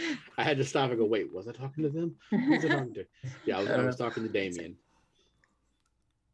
This is Mithril. Made it myself. Okay, so out of character here, would Mithril count as magical armor? It depends on who you ask. Yeah, Manny? technically, yes. Because it's a +1, but it's not magical. It's +1 because of material. It's not even +1. Mithril isn't +1. It gets around like weight requirements, right? It's a high AC for a lower like level of proficiency. Isn't that that's the bonus? I think so. Yeah. That's how it used to be. Okay. In 5e, it's just you don't have to be as strong to wear it properly, and it doesn't screw you up when you sneak around. Okay. Also does, I think, constitute like a lower weight as far as like light armor versus heavy Yeah, for that's what I'm classes. saying. That's what I was like. I thought. Not in Oh no. not in 5e. Oh, weak. Mm-mm. It used to be like that. Wow, I can't believe I was like I have an older editions rule like as what I thought was like the standard for today. That's very weird. I do that all the That's time. Innate casters and dragons was the other one. I was like, really? That's not a thing? I've been thinking it was a thing this whole time. Oh, that's So weird. if Mithril is not, It's not a +1. I would say as far as like when it comes to like must have a magical weapon or a damage resistance, I would probably say yes. And then, like I said, it is, but it's not. It's not +1, but it also there are like very like specific benefits. Is that it? I think what he's asking is, can his can Forge Blessing of the Cleric Forge, thing the +1 work on it? AC, Yeah. Can you give it the +1 to Yeah. and keep all? Yes, keep all the other stuff with it. So noticing that you took a shield to increase your survivability to your likelihood of not getting hit. I'm gonna Basall's gonna ask is your armor magical? And when you respond that it's mithril and you made it yourself, that just tickles him shitless. And he's gonna put a hand on your chest and cast Blessing of the Forge, which adds a +1 to that. And there, now you're even harder to hit. That is a hell of a turn of phrase, by the way. Shitless. Shitless. Tickles him shitless. Leave me alone. I'm from the south. I knew it. I knew it was a stubborn thing. Is that homespun wisdom, or did he just make it up? I don't really know, but I'm with it. That's what it means to be from the south. Is that It's something like your grandfather said, or did you stumble over your words into like success? Did you fail No, forward? Legit, that has been something that has been said in my entire family for as long as I remember. Homespun wisdom, then. If you had homespun wisdom at home, you win. All right. You can still hear Harold kind of shuffling off in the distance as she continues to make her way down. Everybody's got magical shield, +1 armor. Banquo, anything you want to take care of real quick? I think I'll no, I don't think so. I'll just gather my things together, especially my material components, and make sure everything's kind of accessible. Banquo likes to wear a bandolier with a couple of different pouches with various things. He's got his medical pouch and his component pouch and his caltrops and all that stuff. He's got pouches like a 90s Marvel superhero. Exactly. Extreme. It's too bad. I'm pretty sure if I got a buff from Banquo too, I'd turn into Captain Planet. By our powers combined. You leave It's Don a secret Cheadle. tool that will be useful later. You leave Don Cheadle out of this. Oh no. As you make your way back to the royal receiving room. Inside, despite having been there, this is now your third time there over what is 2 days. No effort has been made to clean up. It's just as cold and as dark as essentially like a cave in this magnificent seat of power on the Sword Coast. And as previously, Harold stands very kind of stoically and straight. Lady Gwendolyn once again sitting with her back against the armrest, legs over the other one, this time just kind of kicking them up and down like a toddler would as you make your way in, sensing the less than kind of respectable posture. Harold is very quick to Lady Gwendolyn, and you see her kind of sit up and kind of look bothered about it. Honestly, it doesn't bother me if you want to stay comfortable. It's about appearances. Yeah, but every time we've walked in, we've caught you like that. So I think the veil has faded. It's okay. We respect you. I am constantly reminded that aloof does not command respect. And as I do not receive guests often, I am more comfortable sealing scrolls than I am actually interacting with people. My circle is. I can relate to that. My circle is exceptionally insular, and she kind of looks at Harold and the green bodyguards. We wield power behind a pen, not face to face. I ask your forgiveness. It is not proper. But I do appreciate your understanding. Proper is overrated. Yeah, I think that you're talking to a group who isn't gonna drop any respect for you if you're, content to sit how you want. And she kind of looks you all in the eye.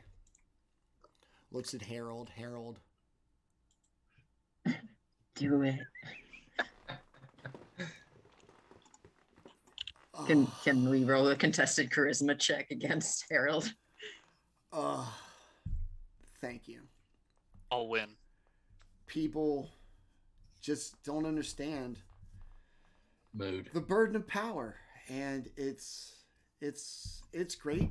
It's on top of all this, I have to sit up, chew with my mouth closed, close the door when I use the privy. It's too much. Anyway, I'm sorry. Is he being sarcastic, or these are actual complaints? These are her actual complaints. Hold on. That's why I use the word privy. Basall is doing something stupid here. Okay, so that's a 19 on charisma check. Basall's gonna pull the barrel that he hid in his backpack and just offer her a tankard of beer and be like, or you can be comfortable and we can just get shit done. I don't partake. I need to be sharp and aware. I already have enough things going on to keep me from being what I'm supposed to be. But I do appreciate, and if you are all prepared, we have arranged a teleportation circle in Melvaunt. You need to be made aware. An uneasy relationship exists with Melvaunt and Thar as a whole. It's a very far-flung country, very barren, desolate. Outsiders are not what they're used to unless they're of the merchant variety. Be aware and be careful. She stands back. What part of Melvaunt are we going to be moving to the outskirts, to their seat of government? Do you have a library, or is there a publicly accessible teleportation circle we'll be going to? The teleportation circle will be for you and you alone. It will fade after you are all through.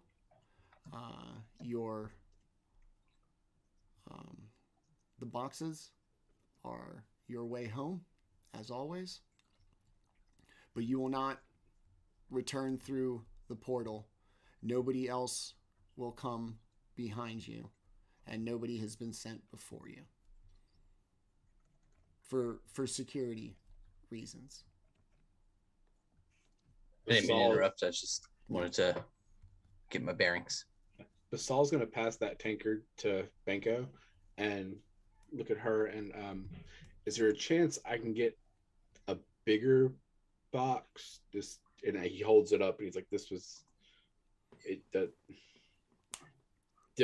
She snaps her fingers, and while you're trying to kind of manipulate, you got your hands together with the little tiny one.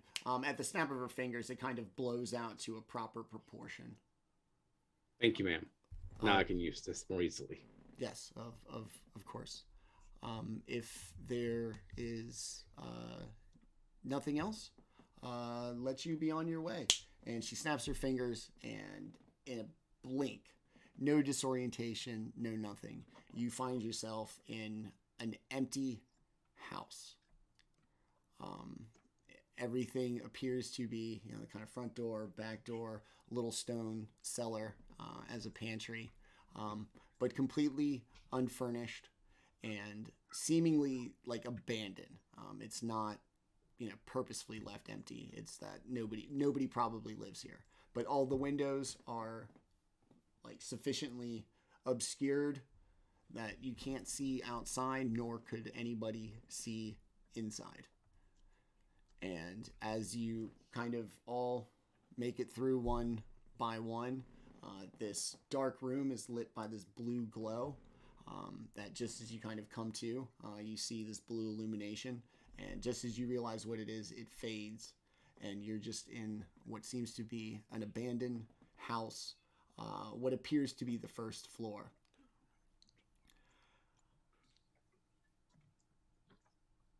What would you like to do? Back and get my horse.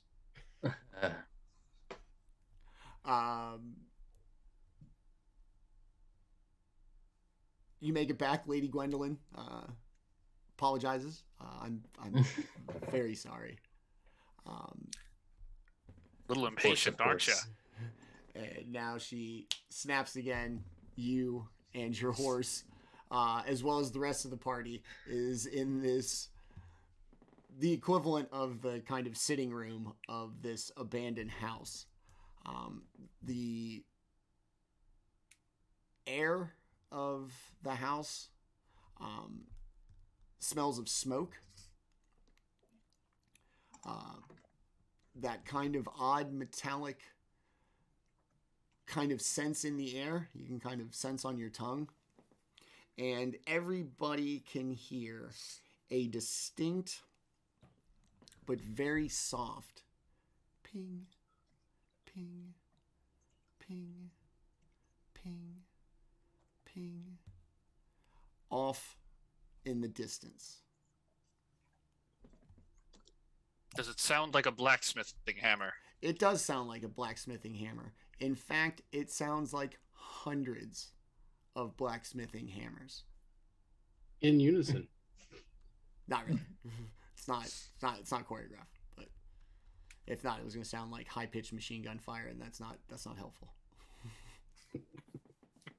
First thing Banquo would do is he would kind of like look for the edges of the room or the floor that he's in, kind of try to get an exact, like, I appeared in this place. Where are the walls? Where are the windows? Where are the doors? Okay. The room is about 20 by 20. There's a large bay window in front of you, seemingly covered with some kind of like paper to completely block out your view. There are no windows on the side. There is a door out the back, but it appears to it's boarded up from the inside from your perspective. And then the only thing in front of you appears to be just this kind of busted up door that does seem to like completely cover, the doorway. It's not like a big hole in it or anything. But it doesn't look to be in the greatest of condition.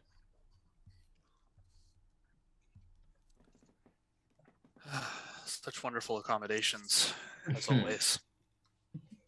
Yeah. Hey, Basall neighbors is going so to bad. try to open the door. Okay. Not like knock it over, not pull it off the wall. Just going to try to casually open the door. It opens. As it does, this kind of very gray, dreary sky fills your view. Not like cloudy from like a natural phenomenon, but just smokestacks and forges burning through this town, and all the smoke has created this kind of haze and these yellowish clouds that, despite it being the morning, the sky is the color of, sunset, just this kind of yellowish orange. it absolutely stinks like molten metal.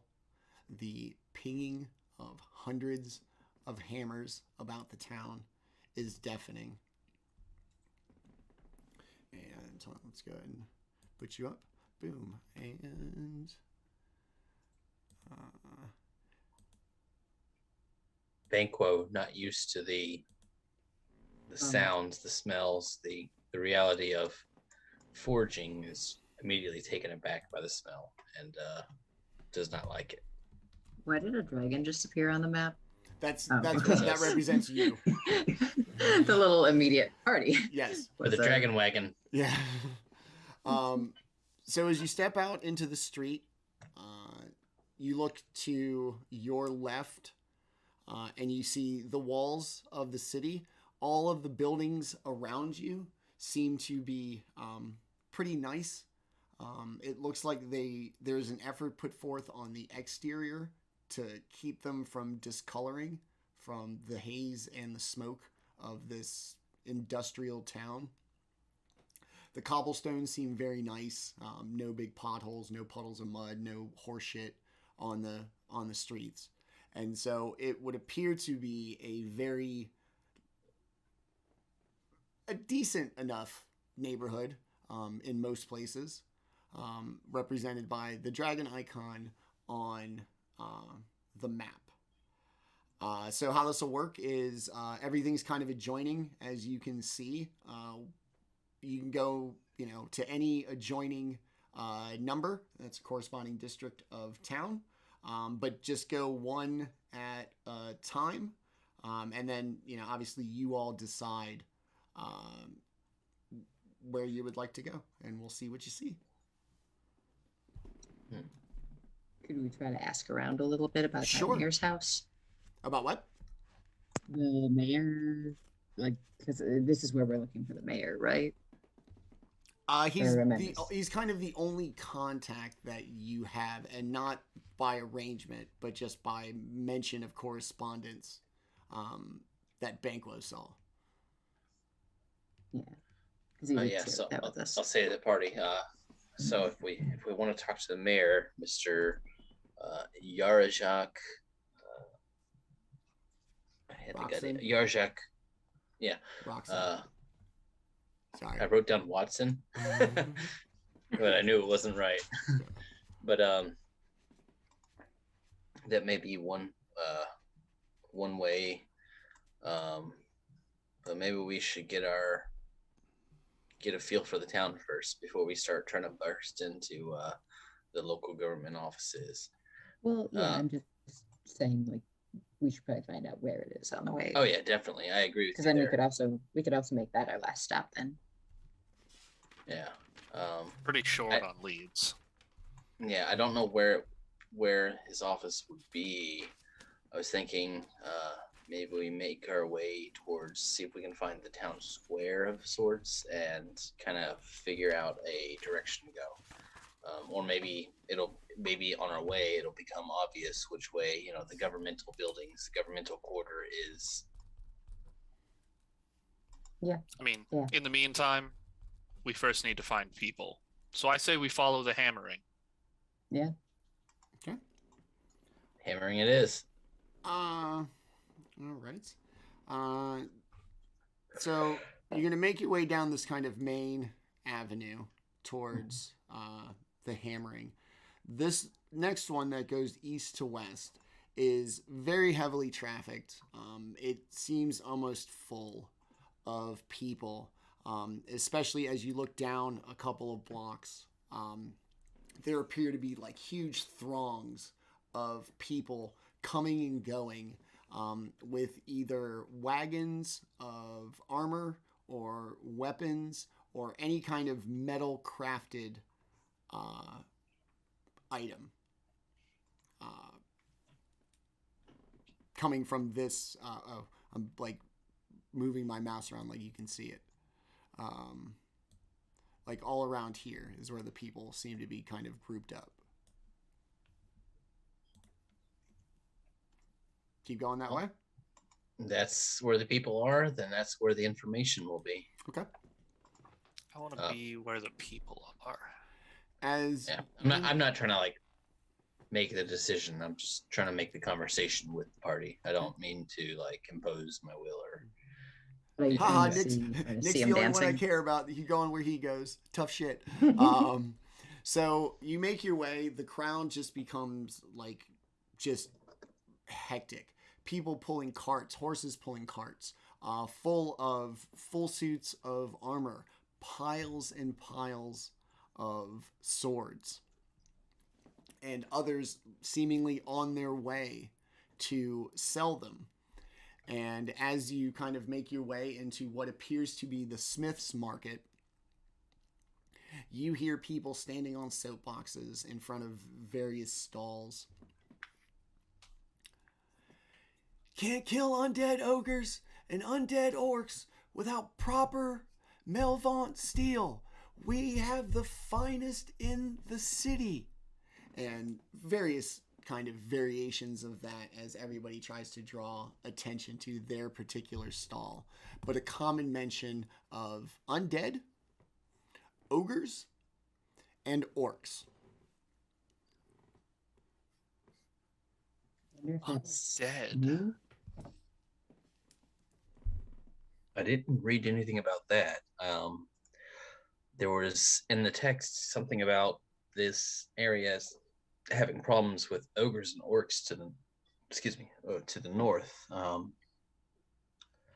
like to get a better feel for what this undead situation is. That doesn't seem to be a secret to anybody. For sure. Talk of the town. I'll stop at one of the stalls and ask, excuse me, sir, did you just say undead? The salesperson who was given the kind of speech right before they're about to speak, this little goblin who's actually kind of behind like the counter per se of the stall, is like, yeah, haven't you heard? I thought that's why you're here. You're adventurers, aren't you?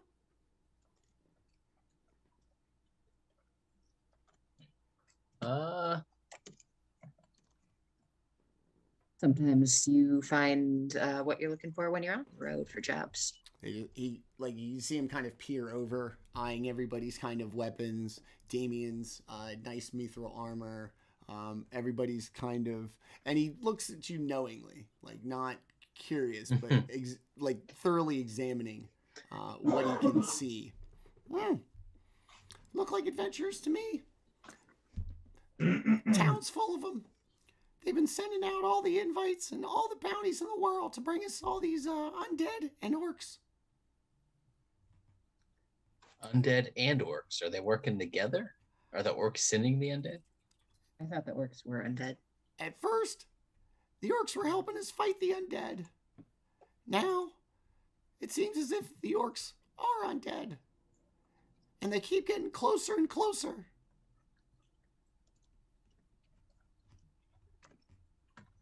And what is this? I'm sorry, go ahead.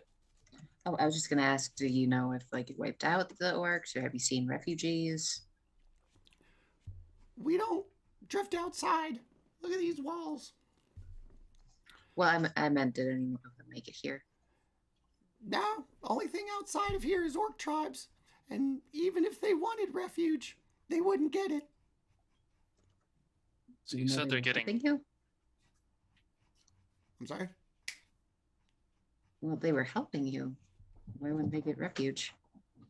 They were just fighting the undead, so we didn't have to. That's what helping is. Right, but then where's their help? Never mind. Sorry. You were gonna say, Day? Just he said they're getting closer here. Are they coming to attack the city? We keep hearing dispatches from the front that every day they get ground.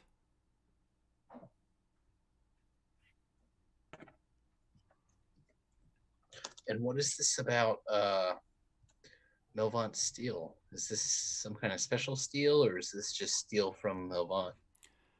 Finest steel still being produced in Faerun.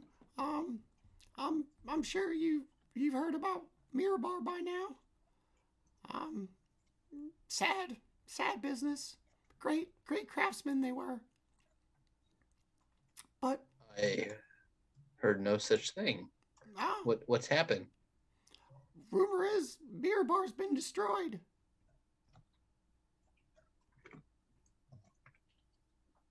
By the orcs? We don't know. It's far away, but we stopped getting dispatches from Mirror Bar. We do have a relationship with the dwarves, share crafting and the such. They stopped responding, and when we asked, we found out it's gone.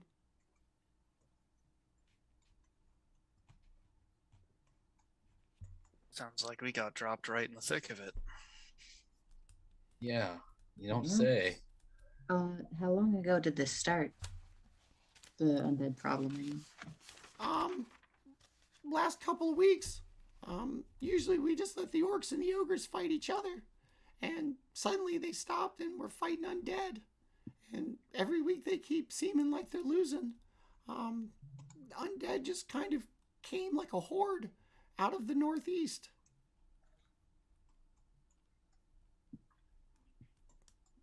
And you say that adventurers have been sent out or have converged on here to help with the problem? Is there some sort of bound? Mayor's been paying top coin to send people out to find out what's going on and stop it.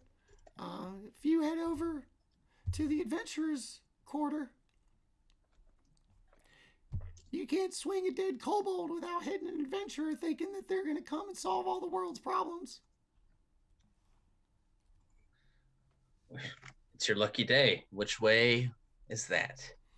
It's just in the northeast corner of town. And he kind of like points off to where you can see the high walls kind of meet in a corner. Just keep heading that way. Eventually, you'll see more people wearing swords than selling them. Easiest thing to find in the world.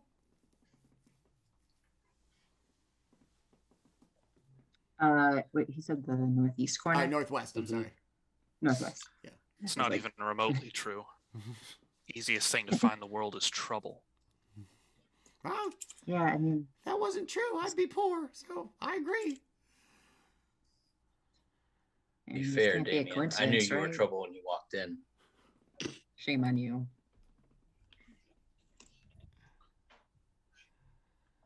You said they're coming from the northeast. The orcs, the undead from the northeast, the northwest for the neighborhood. Yeah, no, I'm just thinking. I'm thinking about the orcs and shit. Okay. Like, so they're probably coming down out the mountains.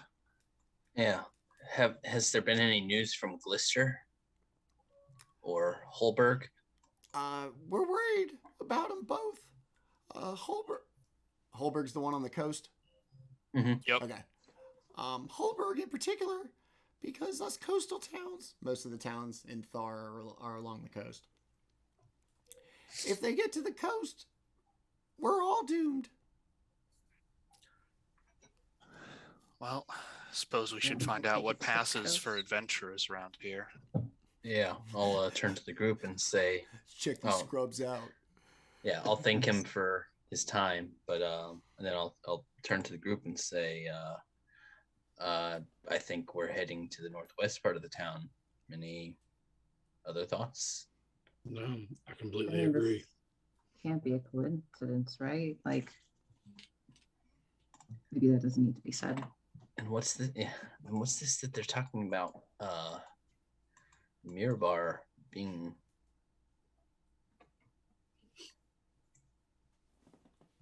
I missed exactly what he said about Mirror. Said it's gone. It's been destroyed. Yeah. Isn't that where we were? Yes. I thought so too. Yeah. So, and it very much was destroyed. Yeah. It's burnt. Well, because remember that, there was a lot of really good craftsmen there too. Yeah. Okay. That's kind of what sparked this whole thing. That's right. I was thinking Mirror was where we were talking to. That was not Mirror. No, that's Neverwinter. Yeah. It took me a minute to figure out where you were going with that. I'm like, Yeah, buddy, we were there. Yeah, my bad. No, it's okay. Place names. Baby I'm a dragons. geographer. Can you tell? Well, it looks like we're going to be hoofing it through a very busy section of the city. You might want to ride for this bit, Tess. Yeah, Basall's gonna double check with Banquo which direction we're headed, and he's gonna take lead. Banquo's gonna stare at the sun, have no idea which direction that is, and just go the way that the goblin pointed. Basall's gonna pick Tess up, put him on his shoulder. I meant the horse. I'm not I had a toting your feeling. horse. As you make your way down the avenue, just as you cross the first kind of cross street, what was shops and open air markets suddenly turns into actual smiths, not their retail divisions. The soot and ash and heat from hundreds of forges being lit is overwhelming. It stinks like sulfur and molten slag.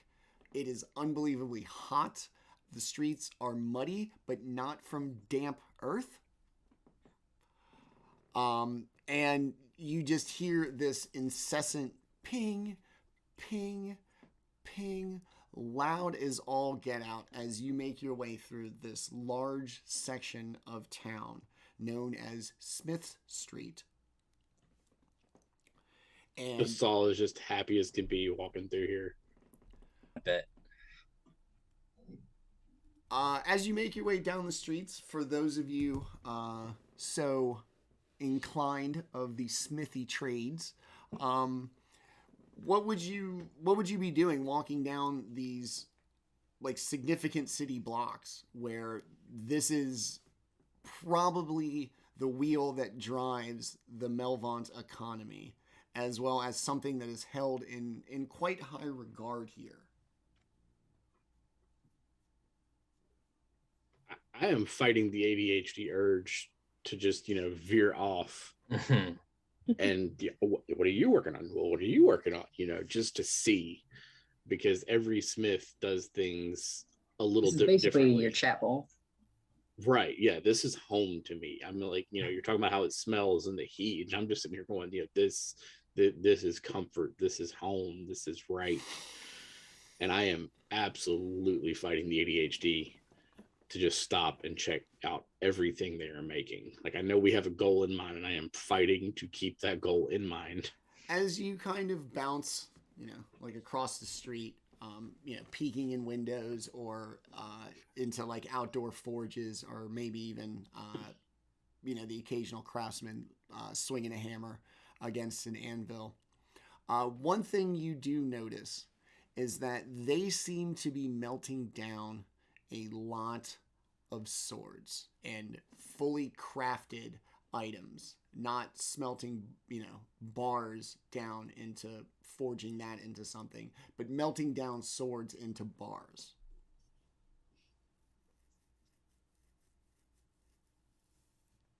As someone not at all familiar with the ins and outs of smithing, Banquo turned to John and also Raz and Robin, say, do you know what they're doing? Why are they shouldn't they be doing this the other way around? Yeah, this seems like a step in the wrong direction. Well, they're all talking about this Melvaunt steel, right? Mm-hmm. Be willing to bet they're adding something to the metal. Mm-hmm.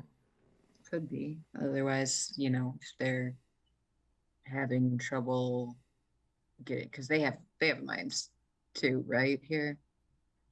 No. Or no, Manny. No. Okay, gotcha. No, I misunderstood. this is barren. It is seaside, so for the most part, it would seem the logical choice would be for it to come by boat. Okay. But at the same time, a place this big, driven by an industry such as that, to rely strictly on imports would not seem to be a good idea. Yeah, like if Do we get? Sorry, go ahead. if they're their supplies gone with that first city being gone. So they might be making do with what they have. We could ask, but I think your idea or that is probably the most likely. You said there were open air smithies along the alley we're walking. Some of the, kind of more, I guess, mom and pop shop-ish. A lot of these places look like they are members of a Smith guild, not, a successful individual entrepreneur. This seems big. It seems corporate. It seems borderline, like mass manufactured to certain extents. It's not one humanoid, one hammer, one anvil banging this out in like a small batch kind of deal. At a certain point, some of these buildings are a quarter of a city block, employing potentially dozens of people at once. So I'm going to find the first one nearby that is open air like that. Going to move in that direction. Basall is going to set Tes'serana off of his shoulder and step into the work area, not into the triangle of forge, anvil, vice, but outside of that circle triangle area, and try to grab the smith's attention. You walk up. It is a large half orc, the kind of pale green complexion, really beefy build, and even more pronounced on his right arm that any of you with kind of proficiency in smith's tools would recognize as somebody who's been swinging a hammer for a lot of years and is probably pretty good at it. Just massive and well-defined. The hammer looks like very few beings could wield it as he bangs away. And as you kind of make your way into his peripheral, he kind of turns around very defensively. I don't want to hear it. You think it's easy being the only half-orc in this town? With everything that's going on out there? If you're here to give me any trouble, just save it and keep moving, friend. Saul's just going to hands out and then just gesture at himself. Like, no, that's no. I have questions, Brother Smith. You were the first one I found to ask. I have no qualms with who or what you are. I'm the only one nobody wants to buy from because I'm an orc, you see. Dude, our group has 2 half drow and a furbolg. Right. I don't give a shit if you're half Githyanki. Yeah, you could be full orc for luck here. Yeah, let me see your steel. And he kind of, like, despite being this huge, massive, like, figure, kind of seemingly quickly withdraws in on himself.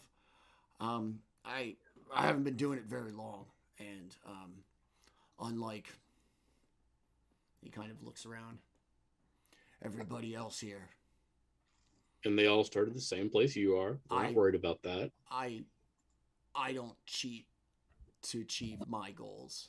And he hands you like this, not exactly rudimentary, but not very fine. Most of you could probably see real potential in ability.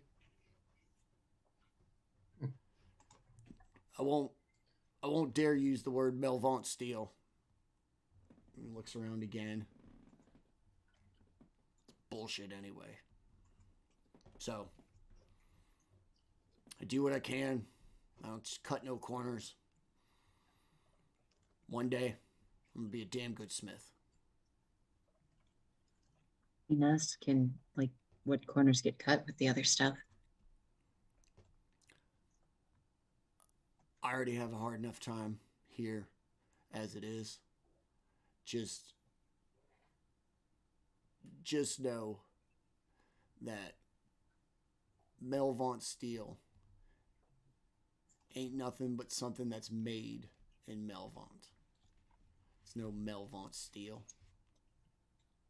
It's just a sword made here. What makes So That's why what I are they- figured anyway. what makes Why it are they crafting down swords to make new swords? That seems counterproductive. Well, bars, I think it was, wasn't it? because that's how they get Melvaunt steel. Are they adding something to it? Or Are they just- swords that they already made? There are other So people's this swords. is just a marketing technique. So they're melting it down and just recasting them? The pyramid scheme. He kind of looks around.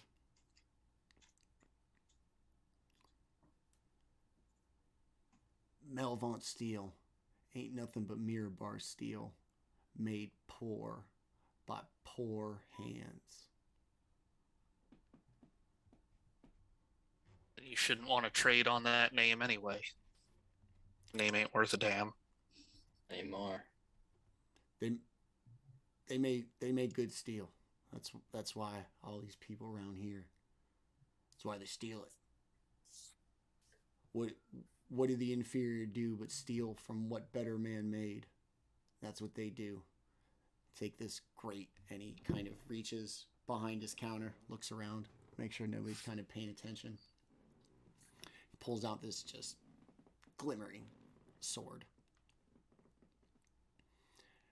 Ain't a soul in town that can make this. Some adolescent dwarf probably made this in Mirror Bar. He was like, look at it. This is damn fine. You can tell. Like how quickly.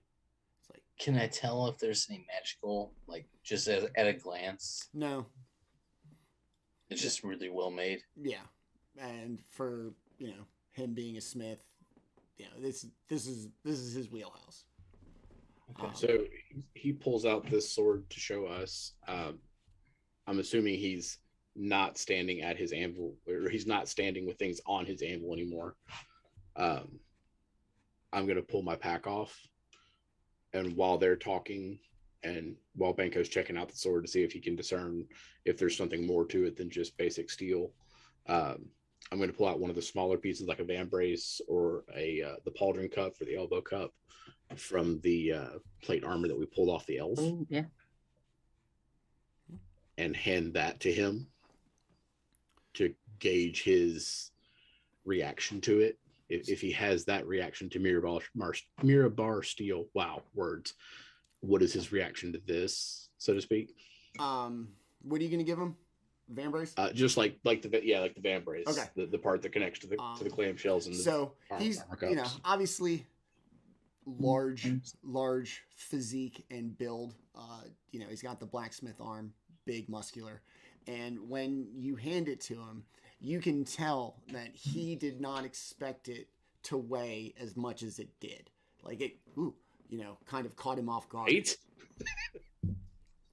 And he kind of looks at it. Where'd you get this?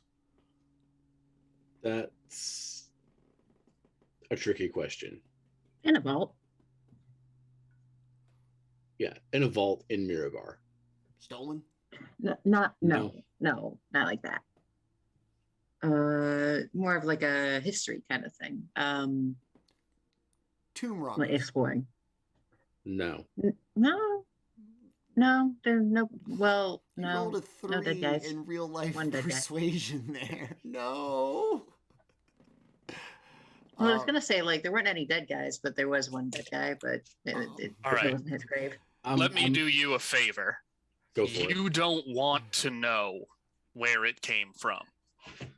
Well, that sounds way more ominous. It wasn't that. I want came- it to sound ominous. It was from a church. It was from a church, and we can't really say where because it was So, dangerous. Understood. That's that's a dirty He- 20 on he- charisma. It's not worth knowing. He's kind of like looks at it, and you see him kind of bang it on the anvil. I've never seen anything like this. Ever. Kind of looks at it, just mesmerized. I don't know what this is. I haven't really.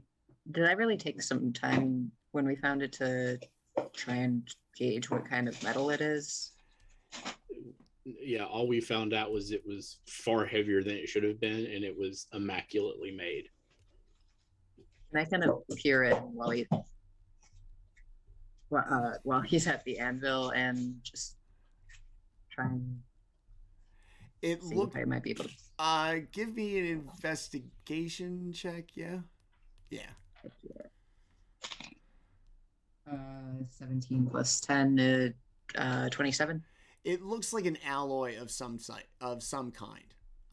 It has, that kind of odd metallic kind of swirl in the way it presents or it glimmers. And it looks like two different kinds, almost like a Damascus kind of styling, but more subtle in the kind of in between the ribboning. But it looks like an alloy of two things. Is best. Does any of the alloy look like that weird dust that we found? No. The dust is more of a stone. Well, yeah. Oh, yeah, fair. But like powdered up, they could. And there's different stuff you can do. Kind of just. God.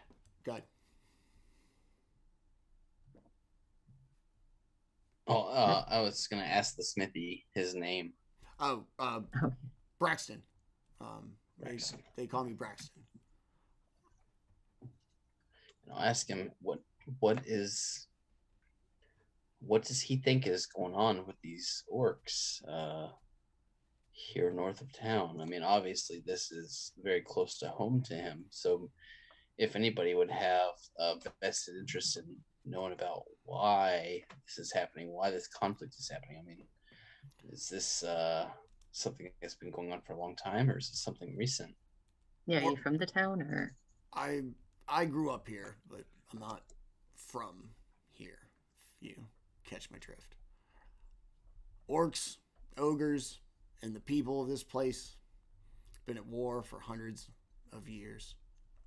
So much so that they don't really pay attention to the problems outside of Thar. Too busy keeping to their own kind and hoping the orcs and ogres kill each other well enough so that they don't have to deal with them. And it's how it's been. It's how I always thought it would go. Now, this undead, this could be it.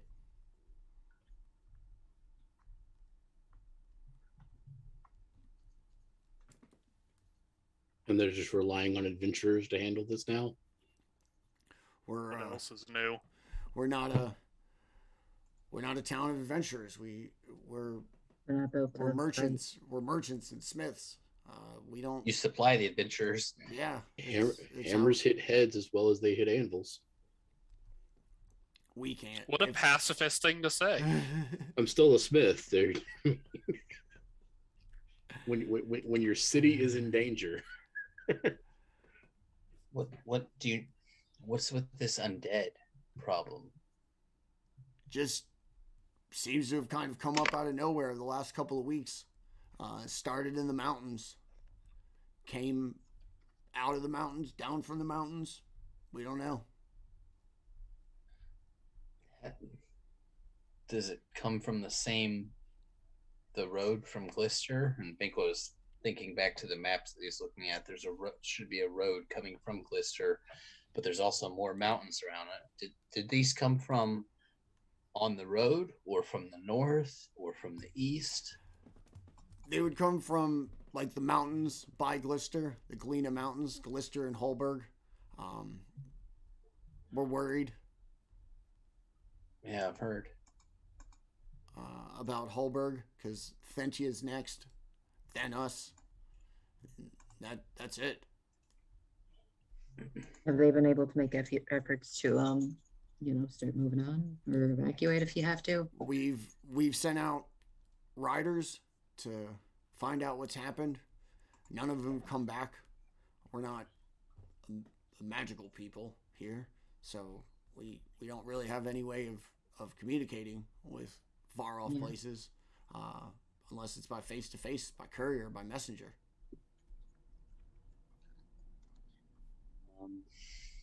I don't want to take up any more of your time, or too much more of your time, but I would just ask. We are on our way to see the Adventurers Guild and perhaps even the mayor. And do you have any advice on how to approach or anything like that? And Banquo will pull out a small satchel of his gold, getting ready to buy some cursory item, a dagger or a sword or something, just to make sure that this gentleman hasn't wasted his time talking to us. I checked the Green Rug Inn. There seems to be the greeting place of adventurers. A lot of people hiring on behalf of the city there. I'd check there. As far as how to go about it, your adventurers, they can see it. You think you're slick and that you're clever, but you're adventurers, pretty powerful ones. If I know any better, you stroll right in there, shouldn't have any problems. They're going to be glad to see you. We'll do what we can. Yeah. Also, like, if we'll do what we can, but if things do get bad, there's a nice little couple communities in the Dalelands that I know could use a good smith. Everywhere At could least- use a good smith. True, and at least one of them, at where I live, they don't much care what you look like. And I know of a village that will gladly have you. I appreciate. Are we about to fight over him? I appreciate that, but I've made this place my home, and I want to bring a better name to the level of craftsmanship in this town, rather than just stealing somebody else's work and calling it my own. On that note, Basall looks to him and says, "In that case, what do you have for maces?" Nothing special. I'm more of a swords guy. The adventurers all kind of like swords, fighting undead and stabbing undead. And nobody appreciates a good mace anymore. Not really market for them. Sorry. I'm gonna reach into my pack and pull out a chunk of mithril and just set it on his anvil. And how long would it take you to make one? To show us what you can do with your skill, not Melvaunt steel or any of the corners cut, but what you can truly do. Couple of days, probably. I don't have a lot of business going on, as you can tell. Nobody wants to buy from me, so everything I've made is still sitting in the market. But give it a shot. I'm gonna pull. What weapons does everybody melee wise? Obviously, some of y'all use fancy shit. I I would use not swords. ever use a melee weapon. You guys If use anything, a melee weapons? weapon. You guys have weapons? I mean, I I'm gonna pull- have weapons. I just don't use them. I am in possession of a dagger. I'm going to pull out a couple more smaller chunks and set them aside too, and gesture to him and be like, make something for each of us with this, and you can keep the fan brace as something to learn from. Thank you. And you can see he's like speechless. He's overwhelmed. Used to being like discriminated against and not believed in and fighting against the tide. And so just very appreciative. Tears in his eyes. Thank you. I promise it'll be my best work. And you can see him kind of like looking about. you know, kind of not really knowing where to get started. I have to get to work. Yeah. Hopefully you'll be back from your adventure and having slayed the undead, and I'll have a great reward for you when you arrive, and you can show all of these fools around here what a real adventurer wielding real weapons can do. And if you'll excuse me, and he kind of like gets gloves on and starts like prepping stations everybody would, Smith's tools would recognize, and as if like you just vanished from sight. You were no longer like in his awareness, as he just kind of seems to really get to work. He has ADHD. And in 5 seconds, he'll be watching YouTube videos. Yeah. While they're kind of talking, can Tess write down some notes of like just very like constructive and like polite, because he didn't really ask for feedback, but just like, hey, I noticed that like this could be improved on in your design. Sure. Temper this a little bit differently. Yeah. Anything I need to roll for that, or?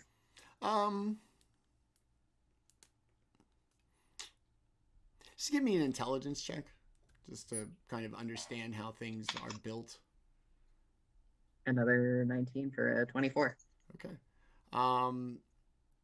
Smart. Yeah, you kind of pinpoint some things, and it's very kind of aware of, you're speaking language that he understands, and, kind of understands that you've explained it to him in a way that he gets. It's like, oh yeah, I've been wondering about that, as you kind of discuss some of the less than perfect ways of his craftsmanship. Yeah, I'll try that. Thanks. And just kind of starts setting about getting back to work, and starts to, essentially smelt down the mithril start.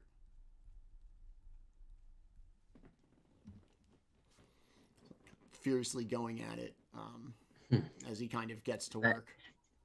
Is that the gestures that Smiths make? Yeah, that's how I picture it. I was like, I'm not doing this like all day. This is like, it's that cat in China. I'm not that. I was thinking of the wacky, wavy, flailing arm inflatable tube man. Wacky wavy inflatable arm flailing tube man. I was thinking like a drummer for like Styx or something. Yeah. I could do the drummer from Def Leppard. Banquo would lean in and whisper to him right as he's getting work, like, I could use a shield more than a weapon. Oh, yes, of course. Kind of writes down a shield, and you can see him kind of start to like hammer off pieces, kind of to, essentially portion out, to mix analogies from two industries, one that I don't understand and one that I do for a living. Portion out like certain sections of amounts of metal for your smithing mise en place. Yes, I was like, that's why I was like station. I was like, dude, don't go all chef on him. But you're not far off, actually. That's what I imagined. So I was like, everybody's gonna get it. So he kind of gets everything set up as like you just disappear from existence. His object permanence, as far as you go, has ceased to be. As he just kind of gets to work. Mm-hmm. That's my smithing. That's my smithing move. Kind of lean back to the group and say, well, we've got some good leads, and let's make our way over to that adventuring quarter. Okay. I'm gonna hop onto Daemion's horse. You make your way down the street. Well, I'm gonna try to. Past, like I said, things that are well beyond your mom and pop or locally owned smith shop. That these are probably guild run, and are bordering on the birth of like the factory movement in Faerun. Henry Ford might be running one of these places, or the Industrial Revolution, the Faerunian equivalent. I was gonna say that too. Yeah, you can get a weapon in your favorite color as long as your favorite color is black. As you make your way to the end of the avenue known as Smith Street, very original, to your right and the north, you can see people that look like yourselves. very well armed for this town of merchants of all kinds of races, with certain specific geographic markings that signify that they are not from here, as they all kind of stand around with, once again, people on soapboxes offering thousands of gold coins for this rogue. Hold on, do I have it? Hold on, I have it somewhere. I felt like.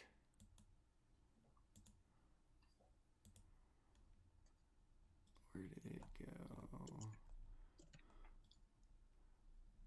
Felt like I had this map. I guess I don't.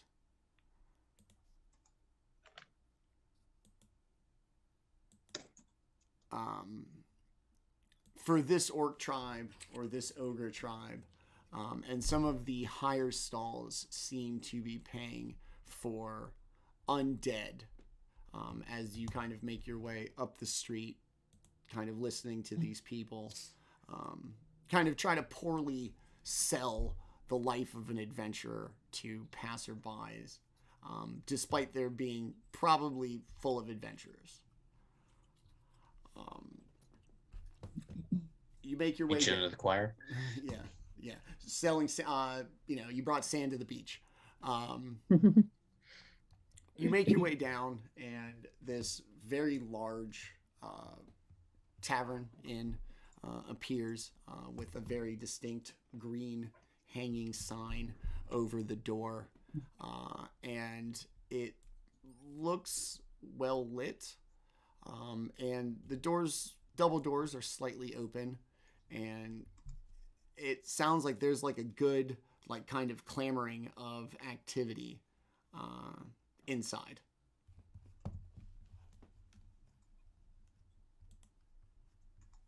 Must be the place. I'd say so. Gonna be pretty busy in there. Yeah, this invasion or whatever you want to call it with these undead must be pretty nasty to bring this many people.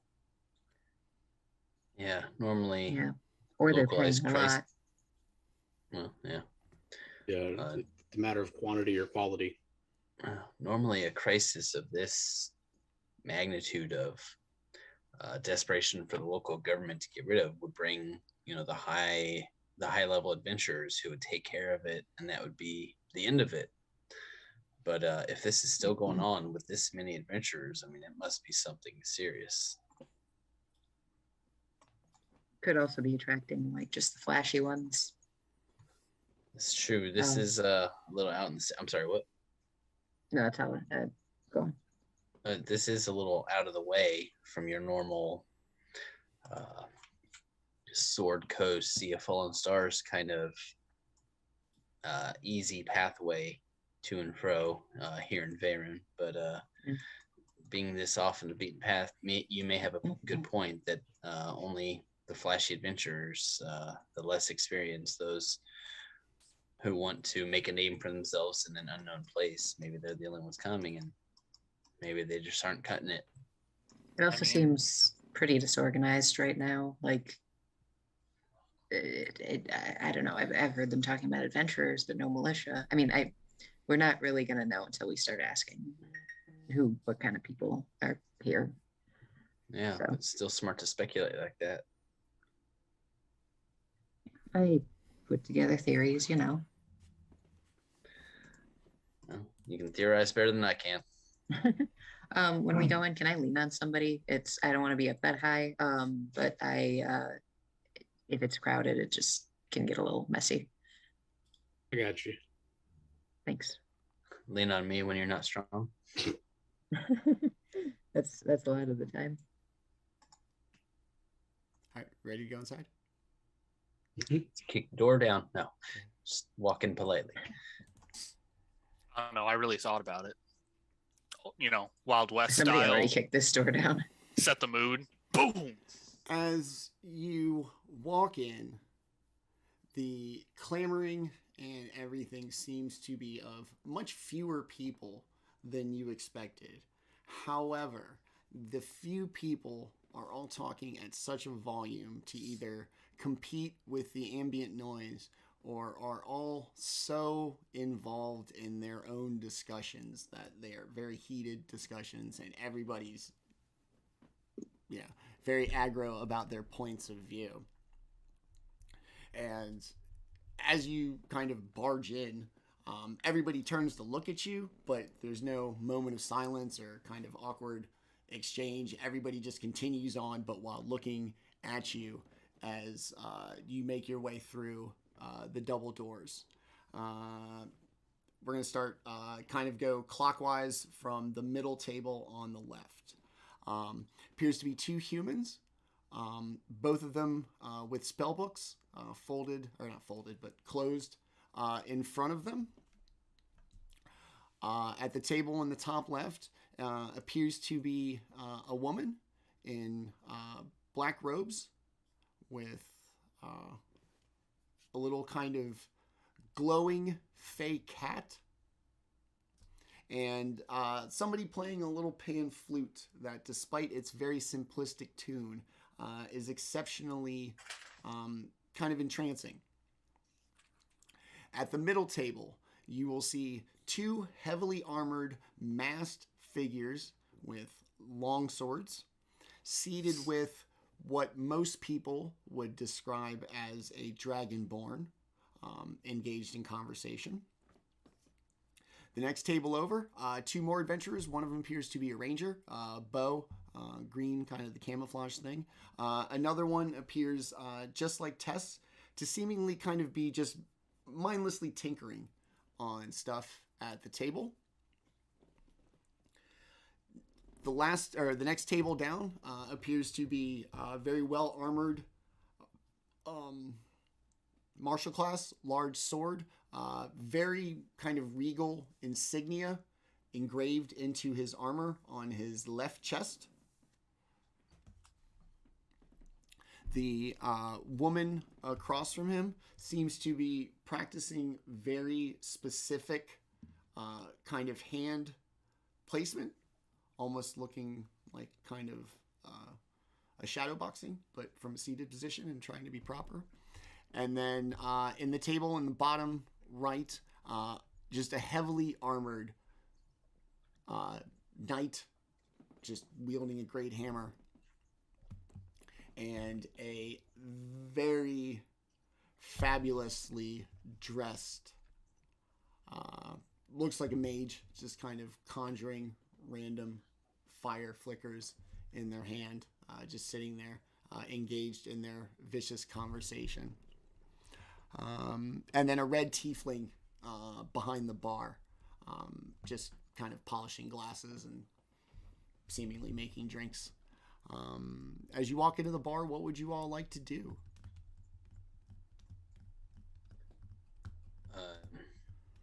Banquo would go straight for the bar, but he would try to take kind of a meandering route there and just try to, perk his ears up and just see if there's any significant sounding words that he hears as he goes through. He'd try to listen in for anything that he should listen closer to, but while trying to appear casually, I'm here for the bar.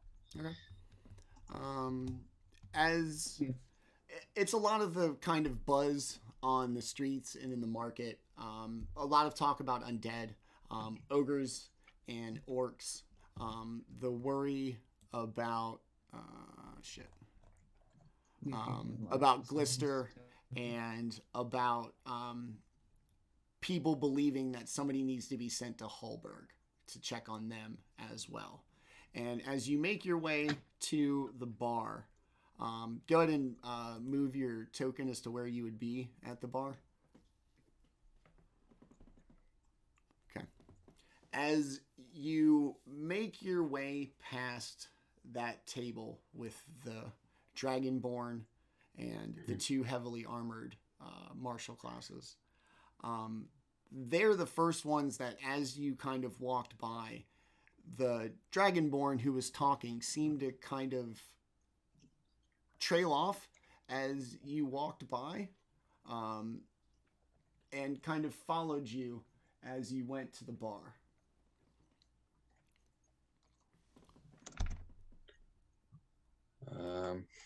So do I notice him like following me at all? Like I said, it's just, you've walked into this place where it's loud as hell, but there aren't very many people. And so for the most part, if you could kind of focus by looking at him, you could see and kind of be as best engaged in your conversation as you could be from across the room. You know who's talking, Yeah. You kind of match the sounds up. And it was just very odd that out of everything for however long you've been there, this one seemed to really take notice and didn't even continue with his conversation as you passed. I can't really do anything. I would just be kind of trying to gesture to Daemion, Basall, and Tess to kind of, let's go get a drink. Let's go to the bar. But as this Dragonborn seems to follow me, I'll kind of look at him and try not to look, like a fight me face and more of a how's it going face. He kind of looks at you and smiles politely, and you can almost kind of see him nodding to himself. And as he kind of seemingly gets like the full picture of you, I guess Tessa's going to make her way up, and he's going to look at Tess and get kind of a big smile. Start to look like towards the front of the building. Can I do an insight check to see if this guy's like marking us for Sure. like he's gonna try and pick our pockets? Sure. Oh, that's not bad. 18. As you kind of try to figure out what this is, he's definitely kind of picked out Banquo, Tess, and Daemion to kind of take notice of. And as you kind of, what's up with you? He stands up, has this big, wide-armed, like, posture. I knew it was you. I knew it. Banquo, Tess, Daemion all the way over there. I knew it was you when you walked in. Oh my God, how have you been? Hey, are you here about all this? Are you guys adventurers? Wow. Hey, this is great. And on that note is where we will leave it for tonight. Oh shit. Roll for initiative. Yeah. Nobody knows my name. Basall, where are you? I don't see your token. Yeah, my token disappeared when I went to move it. Oh, Ah. sorry. Oh no. Boom. I figured that he was probably with There you are. Tess. Yeah, Tess can't. I followed Tess, but she Okay. was making an Hello. insight roll, so I waited. Well, shit, all three of us have been made. We need somebody in the back that's kind of like incognito in case the shit does go sideways. Okay. I don't know how I incognito. think this is a former classmate. I think we're gonna be okay. Yeah. That's kind of my guess. It's our hope. With the insight check, like he doesn't seem like he genuinely seems like excited, right? Yes. Okay, yeah. Yeah. Not ominously excited. So, not Maybe he's a teacher. He's got to be, because if he knows He's the- me, then he's that the was attendance from coordinator. several years before y'all were there. So he's got to be either teacher, faculty, or a forever student. Well, The Tess, attendance coordinator. we kind of talked about like Tess was there for like a long time. Like she was there for That's true. probably your tenure. So, all right. So yeah, we have made our way to Melvaunt, found out a little bit about some undead, some ogres, some orcs, maybe a mix of those two words in some kind of way that we are unsure of. And in this far-flung, seemingly inhospitable place to the Lord's Alliance, Tess, Daemion, and Banquo seem to have found a friend who could not appear this way in a more timely manner than the narrative would allow, as if there was foreshadowing and thought here. But Who knows? So yeah, that's episode 3 of Dynasty of Dragons. As you've seen, these people have done such a great job embodying their characters. Every week we always talk about how there are even better people behind them. Take a quick second to meet them real quick. We'll do some channel announcements and then we will get out of here. Let us start with Daemion. You have you've watched an autopsy. You have traveled a good bit across the way. And now you have in a strange bar in a strange place with somebody who swears they recognize you. It doesn't add up. All right. I know it's probably fine, but nah, it's not I fine. don't like it. No, sir. I Top don't like C it. plus stranger. Tell me what you think, Mr. Horse. No, sir. I've seen this I don't move like it. before, and it never ends well. Yeah. So, as always, buddy, it's great to have you. I think Daemion's a very cool character, and I think everything's about to really kind of amp up. So tell us a little bit about yourself as we get out of here. Yeah, I love dragons and I love dungeons, and finally, for the first time, I have somebody who's promised me both in a D&D game. Shocking. Yes. I've already delivered on one and like a half attempt at the other. It wasn't so much a dungeon. It was a big room that's divided into 2. But thematically, we're there. And you have seen dragons. And there's a dragon born. So mathematically, the dragons were already ahead of the game. It all adds up, yeah. yes. Dragons and dungeons. Dungeons to follow. Now you need 80 dungeons. Yes. 80 baby doors. dungeons. I'm glad to have you, buddy. Long Like I dungeon said, crawl. I'm excited to see what you all do after this. Let us go to our medical assistant, an untrained, unpaid internship, also mentor to at least one half-orc smith in Melvaunt. Basall, tell us about John. I'm here. I'm alive. Father of 3, a whole house full of nerds, even my 2 youngest. That is how we distract them when my wife is running a game or I'm playing in a game, is we hand them their dice and their minis and a random map. We have stacks of random module maps, and they'll go play their own game at the kitchen table. Nice. That's literally how we distract them so we can play. This is what I look forward to every week. We literally schedule our week around our D&D games, and Same. we do everything we can do to make sure that I'm here for this one and she's there for hers to run. So Awesome. yeah, you definitely made it worth our while. Awesome. Banquo, you have been made to whatever degree that may be a thing, but somebody recognizes you. You know a little bit about this place, at least from your research. Everything you thought it would be, worse. Right about there. Everything seems to be panning out as the documents stated that they would. Okay. And then tell us a little bit about Nick. Yeah, I am just some guy living in Eastern Tennessee. I've very much enjoyed all of the games that I've been able to play on your channel. And I'm just so excited to finally be in one of your campaigns. I've watched a lot of episodes from Rime of the Frost Maiden. Yeah. Icewind Dale. Yeah. Yeah. Fire of the Frost Maiden. That was the first Yeah, one. and then I've only watched a couple of your Eberron ones, but it's just I really love your narrative style. I really love the overall feeling of your channel. Everything is very friendly and fun, and this is the where the dungeons meet the dragons. So far, Dungeon Street going finishing a little, or Dragon Street going on a little smoother than Dungeon Street, but stay tuned. We still got time. We're only 3 episodes in. We're good. Last and not least, our untrained medical examiner and seemingly potentially popular person in a far-flung land. Tess, tell us about Robin.